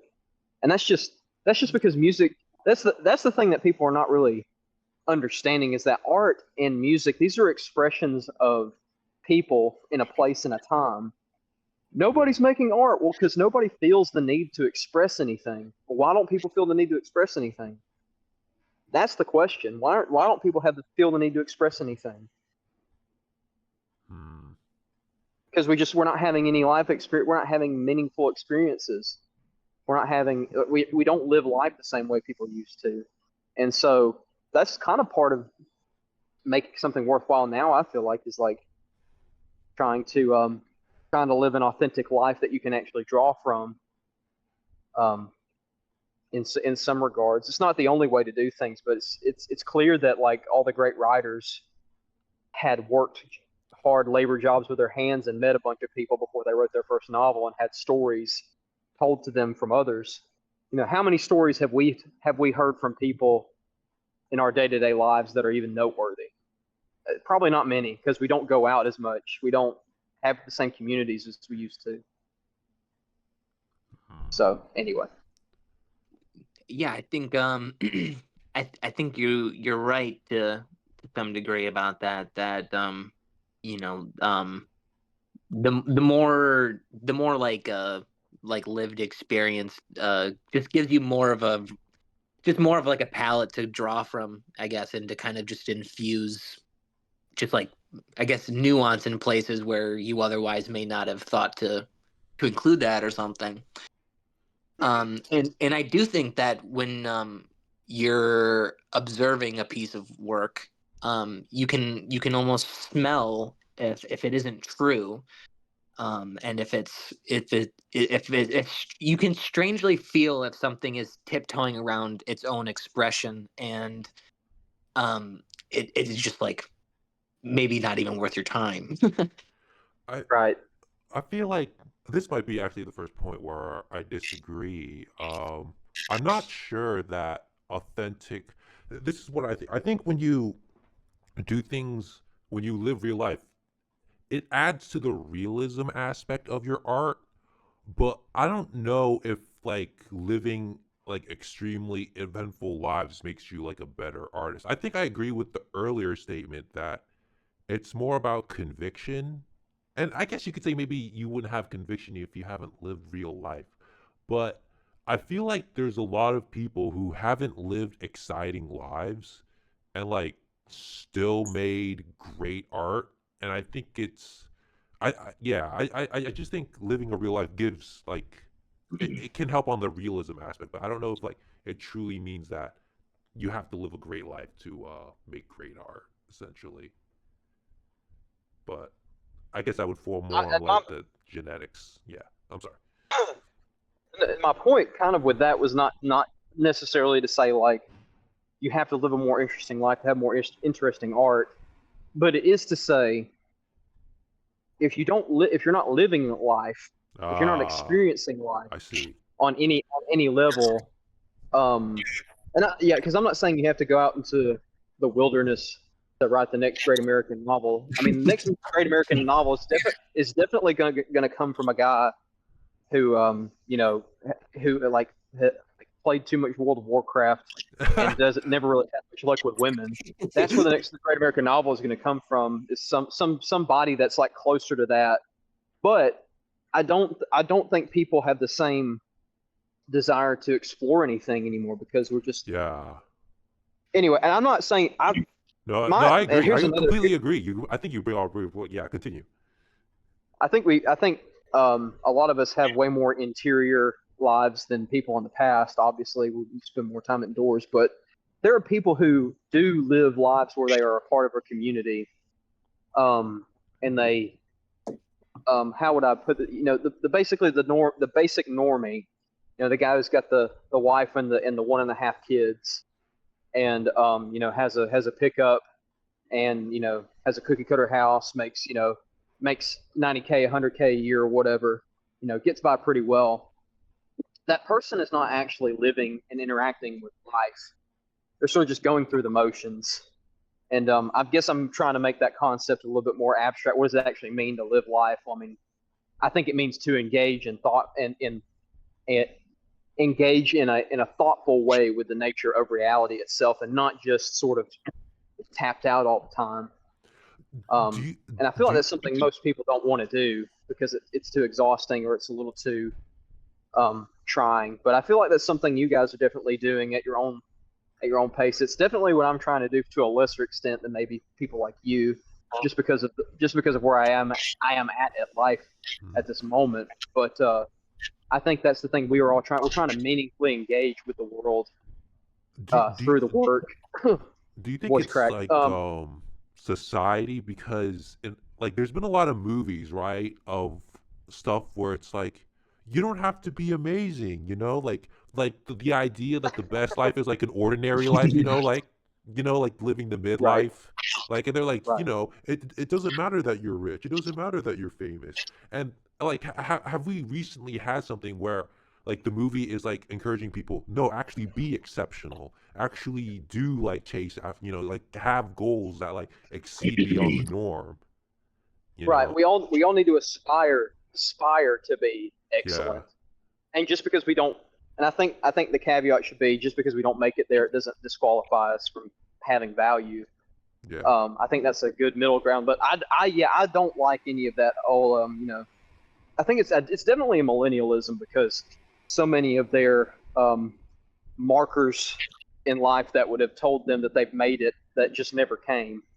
So they have to cope a little bit and say, well, just because you didn't fulfill something, a standard, or you didn't buy a house before you were 25, doesn't mean you failed. Or just because you didn't have a wife before you were 30 doesn't mean you failed. But so I think so many people have not met that minimal bar of normalcy, and so many people fall below it, that's what creates this psychosis. Like, it's okay to be not. It's okay to be, you know. I don't even know. I'm kind of exhausting my thought process there. But I think it's definitely a millennial sort of um, cope on some level. Sorry, I'm Yeah. kind of just rambling at this point. No, but they like to present like ultra successful, wealthy characters as having like achieved it all, but then it just being like it just makes them hollow or something. It actually Yeah, yeah, doesn't bring them what they always wanted, and now they're just like empty people. But we, Money we know didn't I buy we. think me happiness. right.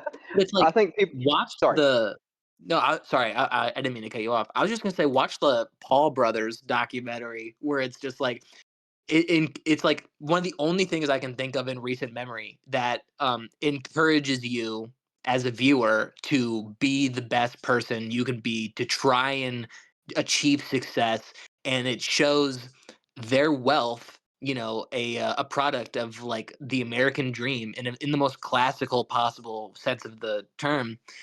It shows it as aspirational and beautiful, and it's like, no, this is what you can achieve if you actually dedicate yourself, to like, intense, grinding and shit like that. It doesn't Yeah, have to just look like this. Oh, now that I have this giant house, I've got no one in it with me, or like, yeah, yeah, it's yeah. like none of that shit. It's like, no, we're finally happy. We have family and community, and we can do whatever the fuck we want because we achieved our goals. And yeah, it's just something that I feel like a lot of Gen Xers and millennials can't present honestly, and even have a hard time coping with. That's a super good point. It's always the people who like can't and will never have wealth, are always the ones who are trying to discount the significance of wealth and its impact. Now, I was going to say, I think all of us here could probably definitively say that our lives would be immeasurably better if we had more money.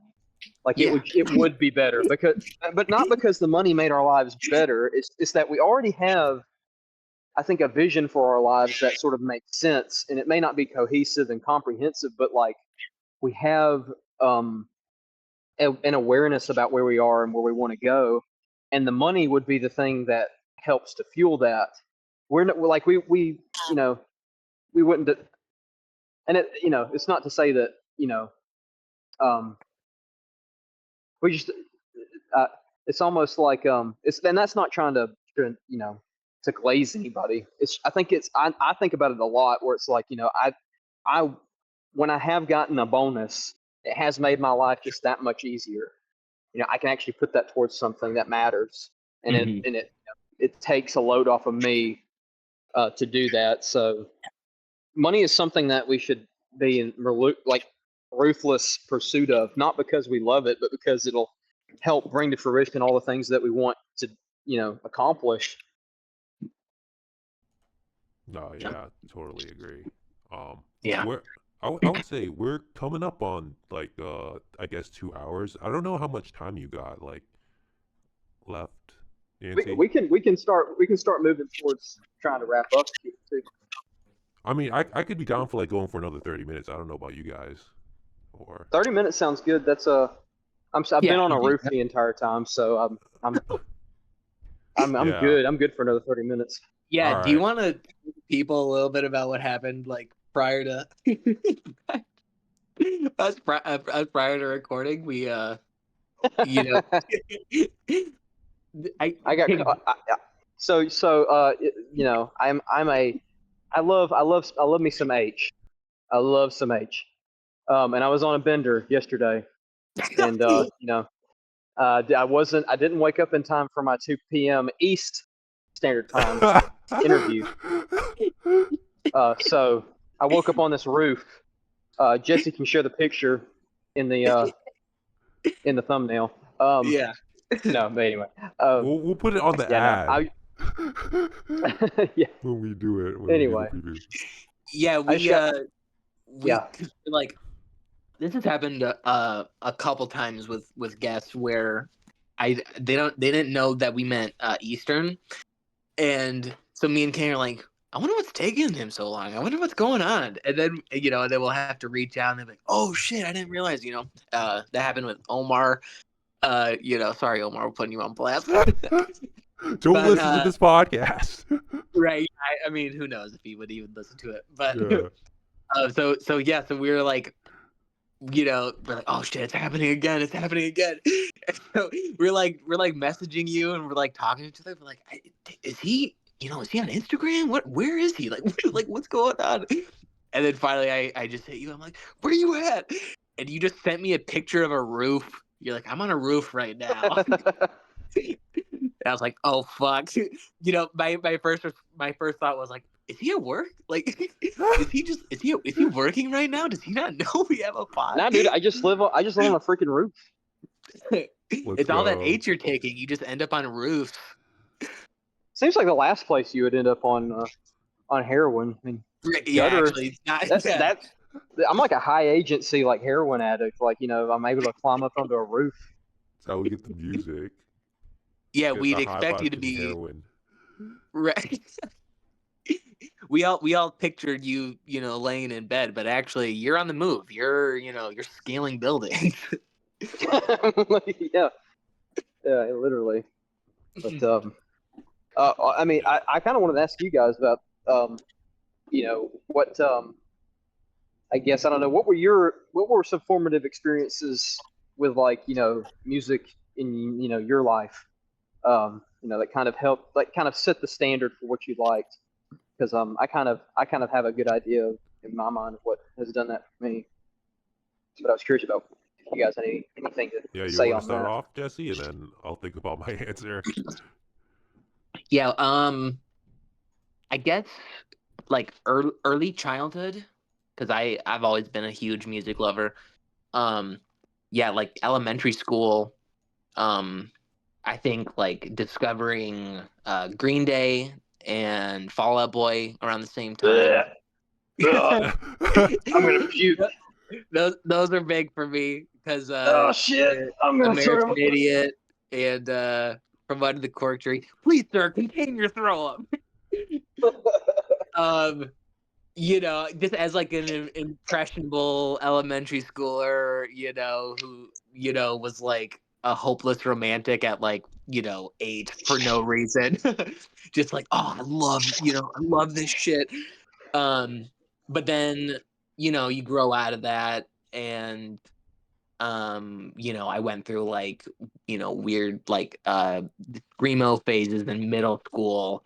But in I think my sophomore year of high school, I discovered Beach House, and that kind of changed my life. I basically that's my favorite band. Basically, I have all their albums, and that kind of like it rewired my brain in some way where I'm like, oh, I need this so much. Whatever this is, I'm just like addicted to it. At least the collab they did with Kanye. Oh, really? Let me look this up. I feel like I remember this vaguely. This was before his BB Net and Yoo-Hoo Crash Out. Okay, this is yeah. This is starting to kind of bring back. Yeah, just kind of looking at the wiki phantoms or whatever. Yeah. Do you like Beach House at all or? I love them. They're great. Yeah, that They're really good. God, Space Song is probably like my favorite song of all time. It's just like yeah, I feel like I'm like transcending through the cosmos when I when I listen to their shit. Yeah. I listen to their shit to write Soap Scum, to write all my stuff basically. I just have Beach House playing and stuff that sounds similar to that while I'm writing. Nice. Yeah. I love that song. My wife loves that song. Space Song. Yeah. It has that I just love slide guitar. Oh, Slide guitar is just something so evocative. Whether it's whether it's like George Harrison or Badfinger or Allman Brothers, it's just a mhm. great. And I kind of go on something about lap steel, pedal steel, and slide guitar. Um, if I'm not mistaken, that's just like a very American, melancholic, um, you know, strain that Mhm. to tap into there. It's just great. Yeah. All that to say, Space Song is one of those songs that defines the 2010s for me. Yeah. Um, I'm trying to think of a song that would top that as far as like what it means to most people who know that song. I don't think there's a single person who could listen to that song and think this isn't just like a really good song. This is, this there's not something transcendent kind of going on here. Yeah. What? There's this video on YouTube. I mean, I'm gonna obviously this obviously makes me seem like a slop fiend, but there's a video of like this kid, like sitting his dad down to like show him his favorite songs and stuff like that. And there's a video of like this guy in his 50s, old head, listening to Space Song for the first time and just like being moved to tears. And it's like, yeah, man, it's like one of the most profoundly beautiful pieces of work I can't even express how transcendent and beautiful that piece is. And yeah, I think everyone has like the same response when they hear it. They're just like, oh fuck, it's so good. Did the guy do like the inverse of the 14-year-old on the comment section of Purple Haze? Like I love this music. I was born in the wrong generation. Did that 50-year-old guy listen to Space Song and realize like, oh shit, I was born in the wrong generation? This should be my youth. I should be like listening to this after I graduate and tell all the people that I've known for 12 years that I hate them. I'm gonna kill myself. Yeah, dude. You can tell he has a moment where he's like, "Oh fuck, like people make this?" Like almost like, it like cuz when I first heard that, I almost like had this feeling of like people can do this, like human beings like made this sort of thing, which sounds Hmm. almost like too ridiculous, but I just find that song so moving that I just can't believe it exists. And Hmm.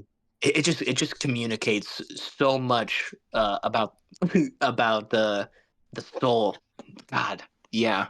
I feel like we could record like another 2.5 hours to talk about Space Song and how great Space Song is. But Man, I would love to get into more like in depth, especially on another podcast, kind of diving into noteworthy songs or albums because I feel like there's a lot. I was talking about I talked to I not DM'd him, it was just on comments on Twitter, but like talking to David from Tookies, and I was like, somebody needs to have a show like Tookies, except where they cover and talk about music. He's like, that sounds like a great idea. Oh yeah, And that would be dope. for a second, Yeah. I thought about starting something like that, but I'm not organized enough to set something like that up, and I have to have somebody else do it with me. So if that's another podcast idea, y'all be down for, that's something I'm totally up for. Yeah, dude. Just like next Rave Walker. Instead of films, we just talk about the entire history of beach house. You know. Yeah. No, I would Mhm. love to do a recording where we where we really get into the weeds on some of those some great tracks like that. How do you feel about that the Tame Impala album Currents? See, I could go. This is something I kind of wanted to hop off on, or go off on rather, as the kids say. Unk going off. Let's go. Is that you can see like a clear demarcation at some point, and you can see it in guys like Tame Impala. I've seen it personally with guys whose music I liked too, where there's no such thing as bands really anymore. You don't really have an interplay between 4 to 5 to even 3 musicians really anymore. All those dynamics have more or less been explored in popular or independent music, I feel like. Or at least it's been standardized to such an extent that nothing new is really brought out of it. So you kind of have this transitionary period where the technology changes and music production solo is a lot more like affordable and a lot more plausible.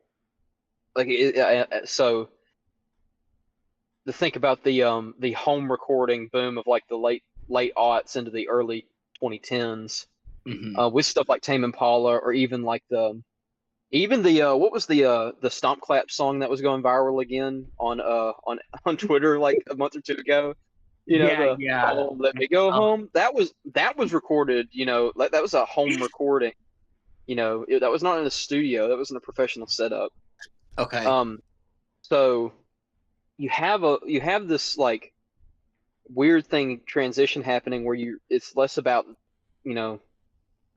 and two, just the way pop music in general is being recorded. There's a lot less emphasis on live performance and a lot more emphasis on cultivating a really a curated sound.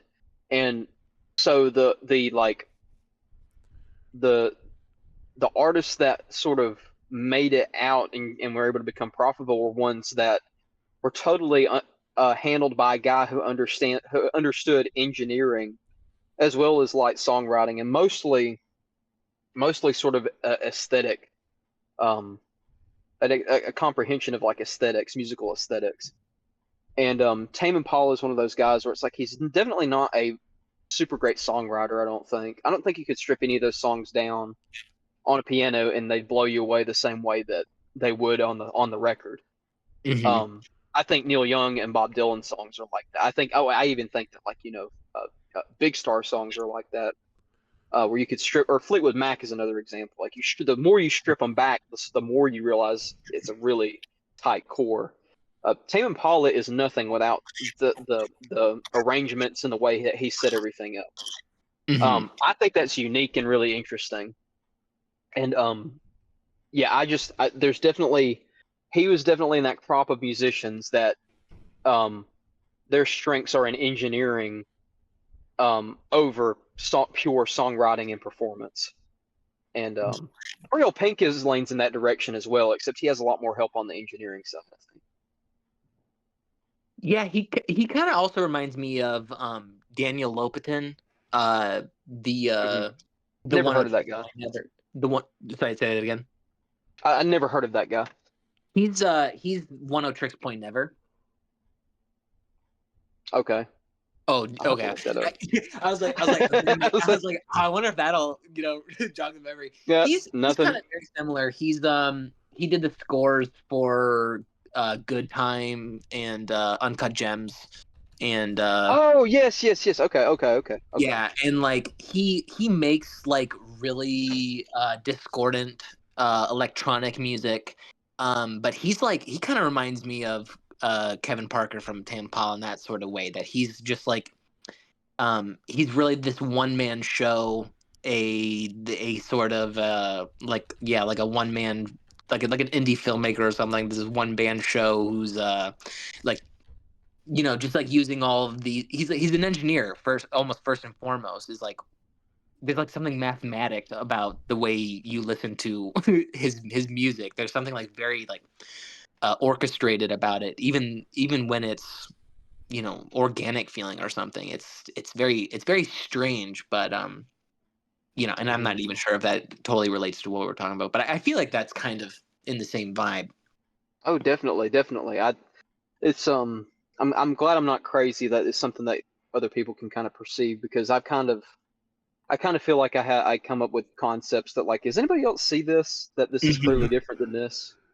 Like, you take somebody that, I don't know if you guys would hear about this guy's music, but it's certainly he's been a huge influence on me. Maybe not explicitly, but Chris Whitley is one of these musicians who um, he's a solo blue. He died about 20 years ago, but he was a solo blues country, but also like alt rock kind of guy who had albums where he played in a trio, electric, yeah, fuzz pedals, whatever. But then he has a few albums which are just solo acoustic, or him just with an acoustic and a bass player and a drummer. But a lot of his stuff, his style is very much the opposite of a Tame Impala. It's all about moment, the expression in the moment, and it being each performance kind of being set apart from the one that came before. He's almost Dylan-esque in that sense, because Bob Dylan was famous for like kind of like not performing songs the exact same way twice all the time. I find these days, about 4 years ago, I really was into that Tame Impala kind of perception. Like, I kind of thought that was where the future of music was going to kind of be heading. It was going to be engineer oriented, guys who could do both, who could sing a song, write a song, and engineer, and didn't have to necessarily do all of them that well. I'm kind of reaching that point where it's kind of like, I know I'm going to be doing this for a lot longer and probably a lot less profitable than I've done it for in the past.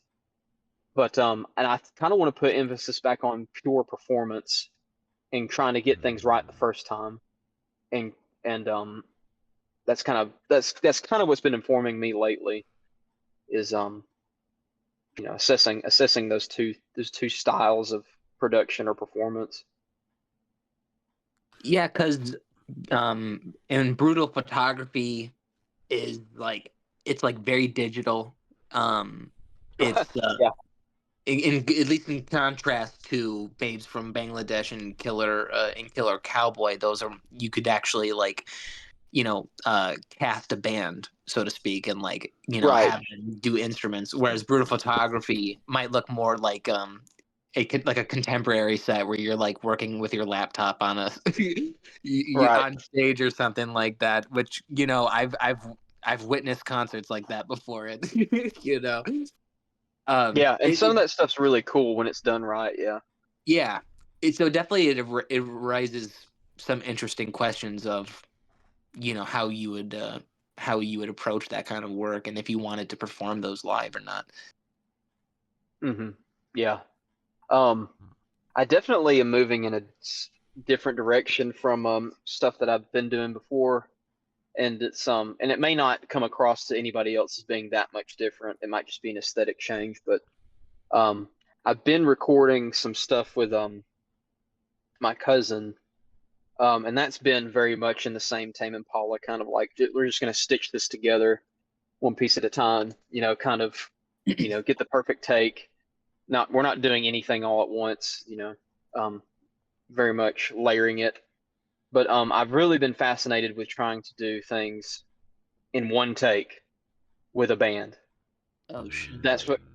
That's kind of what I really want to do, because I feel like there's an energy there that doesn't come across in other recordings. And I may try. I don't know how much it would cost to try and do things on tape versus just digital. But even if it's done digitally, getting a live take with everybody playing all at once and not being locked to a specific tempo the entire time, it's more organic tempo. I feel like that has some resonance, and it's definitely something I want to explore a little bit more. Would I be wrong to assume that you're not going to use AI? That's not in the pocket in the future. I don't even know how you would use AI in music without it just being totally fraudulent. Like at least you have the Will Mm, Stancil show, which proves like, oh, you can just like, you just need a character designer, you just need like an animation or something like, and then you just kind of stitch it together like a quilt almost. yeah, It's like, but even then, I'm not really that big on that. It's really just an internet meme. But yeah. I don't like using AI for anything hardly other than jokes. Like not like write me a joke, but just like for meme or comedy purposes. I and maybe that's just like the hick in me, the Luddite in me. But I don't like the idea being generated for me. I don't like the conclusion being generated for me. I want the struggle because the struggle is what makes it, into a thing. Yeah. The less struggle you have, the sort of less power it kind of has. It's just interesting because there's a lot of, I don't know if it's like doom and gloom, but it's like they're like, oh, producers are doomed, your time is up, like Suno is gonna take over. So I'm not in the music industry, I don't know, so it's just interesting to see like. I can easily see that being standardized. I see more AI possibilities with the streaming platforms themselves being able to, run through and verify, you know, if something infringes on copyright, if a melody is explicitly stolen from another song, or if it's just slop that has been AI generated itself. Um, I don't really see much. The only way I can see it going anywhere is if they trick people into thinking that an AI artist or an AI written song or an AI produced song was actually produced by a real person. I think Mm. it'll. I think there'll have to be a lot more arbitrage and subterfuge to get people to buy into AI music. Dude, yeah. There's this really funny montage going around of Joe Rogan over the course of like, dude, like it must be like 10 fucking episodes, just asking every single guest, "Hey, have you heard this new AI song? They take a song from 50 Cent and they and they make it a jazz 50s, and literally, hey Jamie, pull up that AI 50 Cent jazz 50s thing." And he's like, it's just like 10 episodes in a row. He's like, "Guys, I know it's AI, but it's my favorite song right now." Oh God. And Oh God. and I obviously feel that twinge of like embarrassment and just like holy fuck. So I do think that there is still like a do like the some hurdle to get over with that, do where the like you'd guests have to like like it, trick or people. are they like, Joe, you fucking idiot? The montage doesn't show the guests reacting to the song. It's just Maybe for the them. best. He just derails every conversation by being like, "I just heard the best song in the world, and it's an AI 50 Cent track." Oh my goodness. And now I mean, like I've seen like AI 50s like trippy red videos pop up in my recommended. No, please don't. I don't want to watch them. oh Oh. God. I mean, I don't really like. So I was listening to a playlist the other day just while I was driving. We're kind of working on a video game slowly but surely, me and a friend, and I was trying to get some ideas to write. And when I usually do, I just have like a playlist on in the background, just kind of get me zened up, not ZYN but ZEN. Um, Mhm. and I was listening to something. I was like, "This is pretty cool. Who did this?" And I look, and it's like, "Oh, this is AI generated, like, chill, like cool kind of like playlist." I'm like, and I like, wasn't trying to be prudish because I was like actively enjoying it. I wasn't like second guessing that I enjoyed something about it. But when I found out it was AI, it felt fraudulent to me. It was just like, really? Like this is just like, you know, it Mhm. just nothing. I was learning nothing. I was gaining nothing by listening to it. I was just being placated. Yeah. And I really don't want to be prudish about AI because things are just going to go that way anyway. And people need to utilize AI as best as they can because otherwise they're going to be left behind. That's the that's the singularity, I guess, is that you can't fight against the technological developments, and if you do, you're just removing yourself from society at that point. Yeah, I would agree. I would agree with that completely. My friend sent me a link to a song last night, and I listened to it, and I was like, "Yeah, this is pretty great." And then, like 2 hours later, he texts me back. He goes, "I just found out it was AI." And then he sends me like multiple paragraphs of him crashing out, just being like, "This is so fucked. This is ruining society." Like all this stuff, and I'm just like, I mean, it's still a good song. You know? Yeah. Like it's Yeah, still I pretty mean, cool. I'll still listen to it. yeah, that's the biggest thing is like I don't want to be a prude about AI because I mean, again, it's like who am I like to but it does give me like a very nasty feeling to just kind of be like I'm enjoying AI generated content. It's like I can't get on with that. Like I would rather somebody say that Fast and Furious 7 is their favorite movie of all time. Like Yeah. I can understand that at least Vin Diesel's like a real human being with real quirks Right. and the directors are real people and that was a real it means nothing. It's just about cars and family. But like at least somebody made it. Like I guess that kind of is like the I don't know. Is that Miltonian? Like, what is it?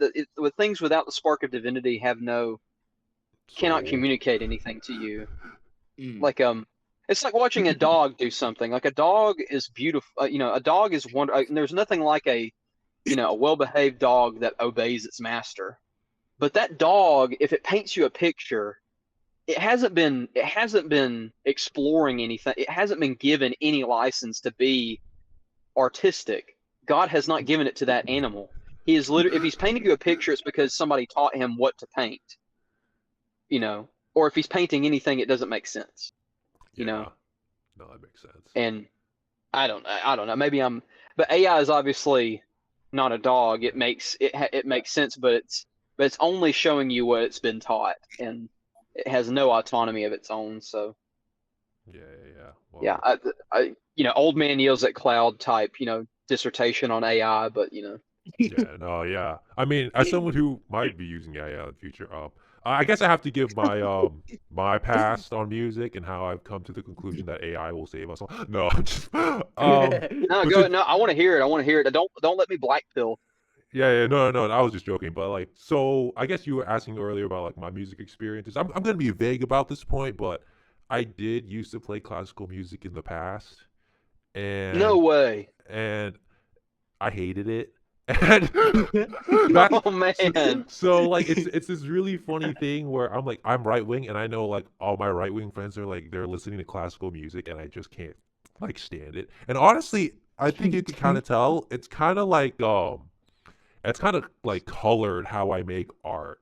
Or like if it's anything remotely classical, I just like despise it. I just had a really bad time with classical music. So I like if you're like, oh, why didn't King Cringe become a musician? I played classical music, it didn't work out. I hated it, and I moved on. But I'm yeah. I'm glad you brought that up. That is very interesting. And what did you play? Oh, just like piano, Play slow down. piano or Yeah, okay. yeah. It's I, just I I was thinking about this in regards to classical music. It's like I want classical music to be something we do look to as something that is like objectively good and that we can enjoy. But yeah, none of us are gonna like actually enjoy it if it's like forced down our throats because we don't relate to it.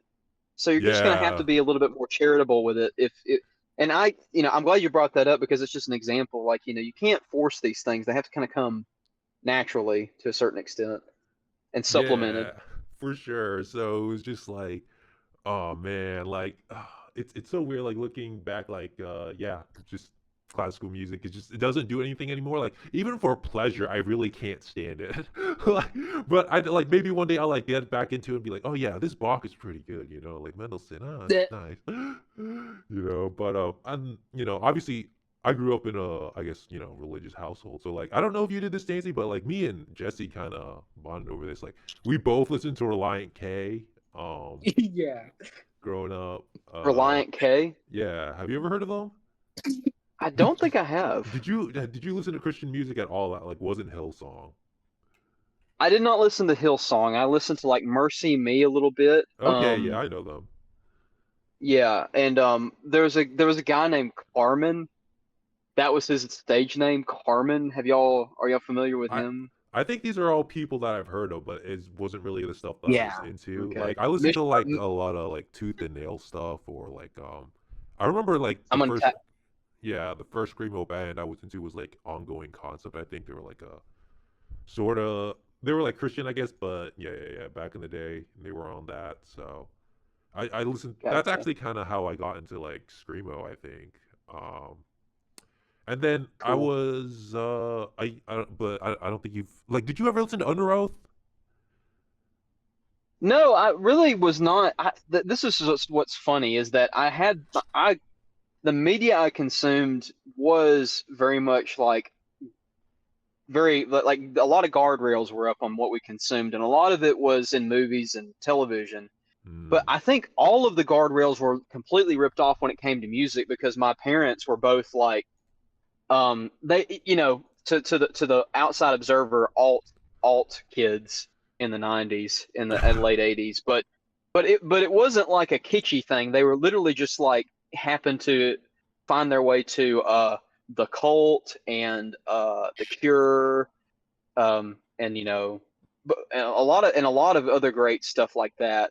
That just So when I came up, I had no that like they played Bob Dylan, they played the Beatles, they played Stone Temple Pilots. So I mean, that was my diet of music.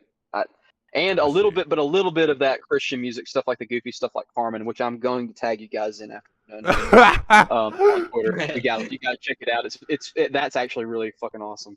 Uh, Okay, okay. it's so good, it's so bad it's good. Anyway, Yeah, but yeah, so after that I was also like a gamer, so like I grew up on like watching Razor Fist and I don't know if you've ever heard of him. hell yes, But okay, yes. so have you watched Metal Mythos? I watch Metal Mythos. Let's go. So that's kind of like how Let's go. I got like I wouldn't say classical, but like my understanding of music history is kind of Metal Mythos, where it would be like oh the Ramones and like Ozzy or whatever. Um, Nice. whatever. And I've watched all of those. I think there wasn't a single one that I haven't watched. I think and obviously he just says like Michael Jackson never raped kids and all that good stuff. So I yeah, wonder if they're going to consult Razor Fist for. I wonder if they consulted Razor Fist for the new Michael Jackson movie. they should. Yeah. I mean, we'll never know, but I think it's just so fun that he's taking such a contrarian like position because I don't know. It's like sometimes I think like yeah, he brings up good points, but like it's Hollywood or I guess LA music, so I wouldn't really know. But yeah, there was a lot. He Yeah, brings up a lot of great like evidence, which is like his kids never, or I'm sorry, his either his daughter or his nephews and all these family members never said anything bad about him. Even the parents of other kids never yeah, brought anything towards him, and they settled out of court with that first kid that came forward. Like there was no evidence, and it's like, oh, all the evidence is stacking up, and then you just kind of take a step back, and you see he has this gigantic house where he just has kids sleep with him, and it's just kind of like, yeah, okay, all the evidence is cool and everything, but like he had a big ass house that he just with a big ass bed that he asked kids to jump in and sleep with him in. yeah. Like I That's can't. I don't that's know. yeah. Really, like that's just weird on it. Like, look, no, dude. Here's all the evidence. I never touched any of these kids. I just had them hang out with me and like sleep with me. Guys, We never did anything untoward. I'm just a fan of slumber parties, okay? It's not a big deal. I just Yeah. love hanging out with dude, that may be true. That may 100% be true. That yes, he just loves kids. But why? Why? But Yeah, did why? you really need the Why slumber is that? party? Like it's kind of extra, bro. Did you really need to have the big slumber party, man? Did you really need to have everybody bounce on the bed at the same time? This man, Did like, you can you need that? imagine? Can you imagine him fighting his manager's manager? Like, I don't know, Michael. And he's like, no, you don't understand. My childhood, I didn't have one. I need I need to have kids. Oh, this guy's a pedophile. No, dude. Yo, you Dude, sick? I don't want guys, to do anything to them. I'm just Peter Pan. It's not a big deal. Okay? Yeah. I just need hugs from them. I just need to be around them. Dog, we're just sleeping, okay? Fuck. I don't get why a guy as rich as him doesn't just have a harem and create a bunch of kids if he just needs to be around kids that Yeah, much. that's true. That's so funny. He could have been the Andrew Tate of 1980s, but it's a different world. It would But just take too long, and he's too yeah. impatient. I mean, yeah. I'm with him. It's magical being around kids, especially when hey, Dad, I'm scared. I want to sleep with you and Mom. This is the best. This is the best. We're just hanging out. You're my kids. This is awesome. But But they're your kids. but they're my kid. I wouldn't even do that with. I would definitely Someone not need that. Kids. And I love kids. I love every kid. I want to be every kid's dad, but I don't want every kid to be in my house Yeah. or much less in my bed. And Michael Jackson was 100% right. Kids are awesome and they bring a levity into your life and an appreciation for just being present. But they don't really have to be in your bed to do that, though. Yeah. Yeah. Strange Do they? No. I don't know. Yeah. But Metal Mythos. So I'm that's glad you brought up Metal Mythos. yeah. That got me into Judas Priest and Accept. Okay. Yeah. That got me listening to Yeah. like Motorhead for a long time. But I always loved Motorhead. I didn't realize how many good albums though they had until I listened to Metal Mythos. yeah. I mean, it's crazy. I think it was like, I guess, kind of formative for all of us. Or I guess not just you, but just because Gabe was Yeah, talking not- about not like he as much for watched you, Crazy yeah. Fist. But I'm sorry, you said something, Jesse? Well, I was just saying, just agreeing with you. Yeah, not as much as much for me, But, Yeah. Like, have you ever heard of Crazy Fist or? yeah, but I, Okay. again, Yeah. not Okay. not He to just the. he just knows him for his absolute coal that he posts on Twitter. Yeah, his like as I said before on the gay podcast, like his takes have just nosedive, bro. Like I just don't believe in any of his takes anymore. And that's kind of this I guess points to the next era where after a while I was like, do I really like listening to this 80s shit though? Like, do I really just want to listen to Deep Purple all day? And that's kind of like when I started forming my own opinions where I was like, no, I don't. So I started trawling around on like I guess SoundCloud, Bandcamp, and like this is when I started listening to like Triathlon. That's how I found them. And like I forgot there was this other Excuse me. there was this other Frankie Cosmos, shit like that, and then this is also how I found Matthew Melton because like he was connected, as you said, to like the VOC's label, so that was that whole thing. So Yeah. Mm-hmm. yeah, that's how I got into all that shit, and then I guess Oh, dude. Yeah. I'm sorry. Go ahead. I had No. something I just remembered. You go ahead though. No, do your thing, and then I'll just yeah. I almost opened for Dream Machine. Yo, no way. I almost Oh shit! almost opened for Dream Machine. That would have been so epic, they were- dude. They were coming into Nashville, and I would have had a band and everything would have been perfect. They were doing their last tour. They didn't tell everybody it was their last tour because I don't even know. I'm not even sure they knew it was going to be their last tour. Yeah. But they did that big tour where they went around the country, these little venues, and they said, reach out to us if you just want to open for us or if you know somebody that would. And I emailed them, and I said, man, we can make it happen. And they're like, So close, we actually had somebody else fill in that bill for us. Like they had somebody booking Oh that my whole goodness. event for them, but they said when we come back through, we'll definitely hit you back up.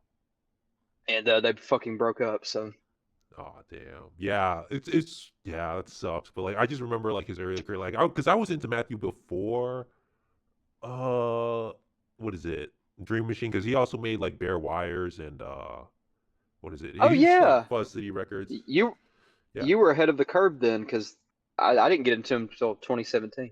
Yeah. And he also had this other band that like they're not around anymore. It was like kind of a pop-up thing where it was like it was called Pleasers, I Warm guess, and they soda. yeah, Warm Soda, Pleasers. He's had a bunch Hmm. of side projects, so it was like, but like I don't think the Pleaser songs are. I think there's one of like the other one is Lost the Time, which sucks. And then oh no, but he also like, Yeah. dude, there's this deep. Have you heard of Snake Flower 2? Yes. That stuff's Dude, pretty good. yes, dude, I love Snake Flower 2 because that was like his first album. I don't know why that one hits really well. So I don't know. I'm kind of a Matthew Melton stan, but I don't know his music. I don't know if I listen to it as much as Um, anymore, but yeah.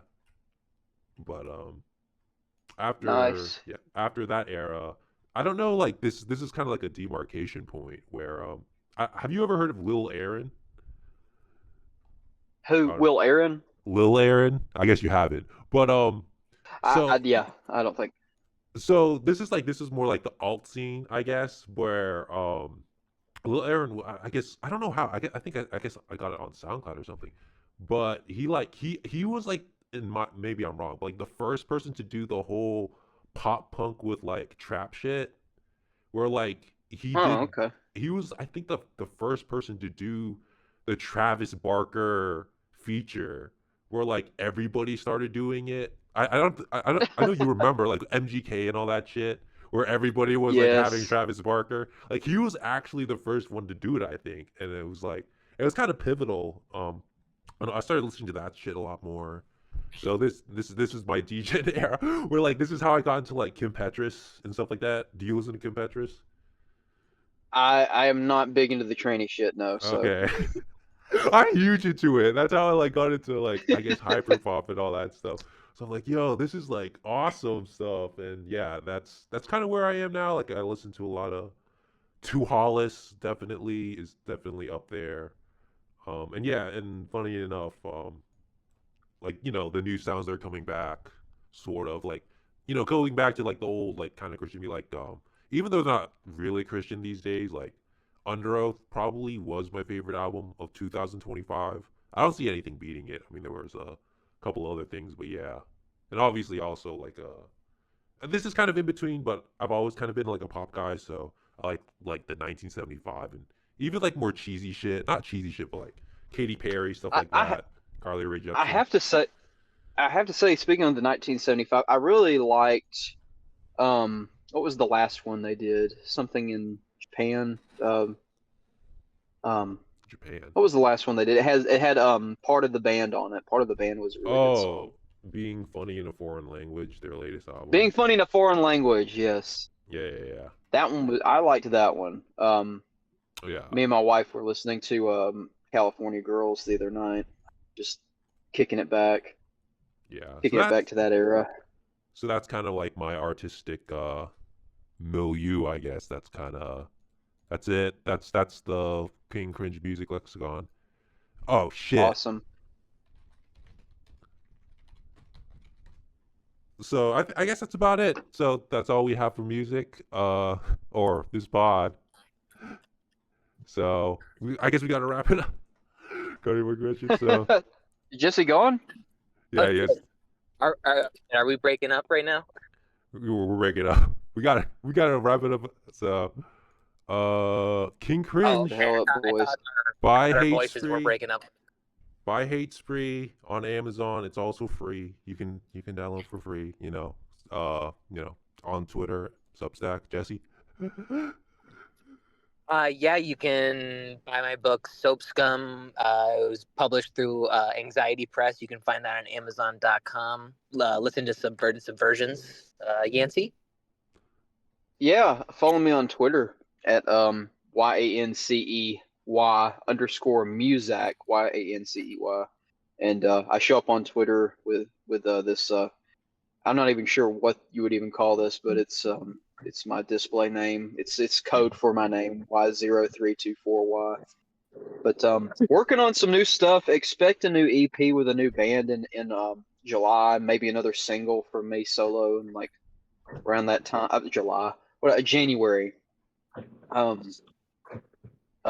It's That's when you think. That's when you think the Holy Horses project's going to come out. Yeah, I think we're just gonna finally get it mixed in January, and then I'm gonna try and do some other stuff too. I've got some solo stuff in the works. But I'm thinking January will be when the new Holy Horses EP comes out. So I will be posting about that. Go listen to my other stuff in the meantime.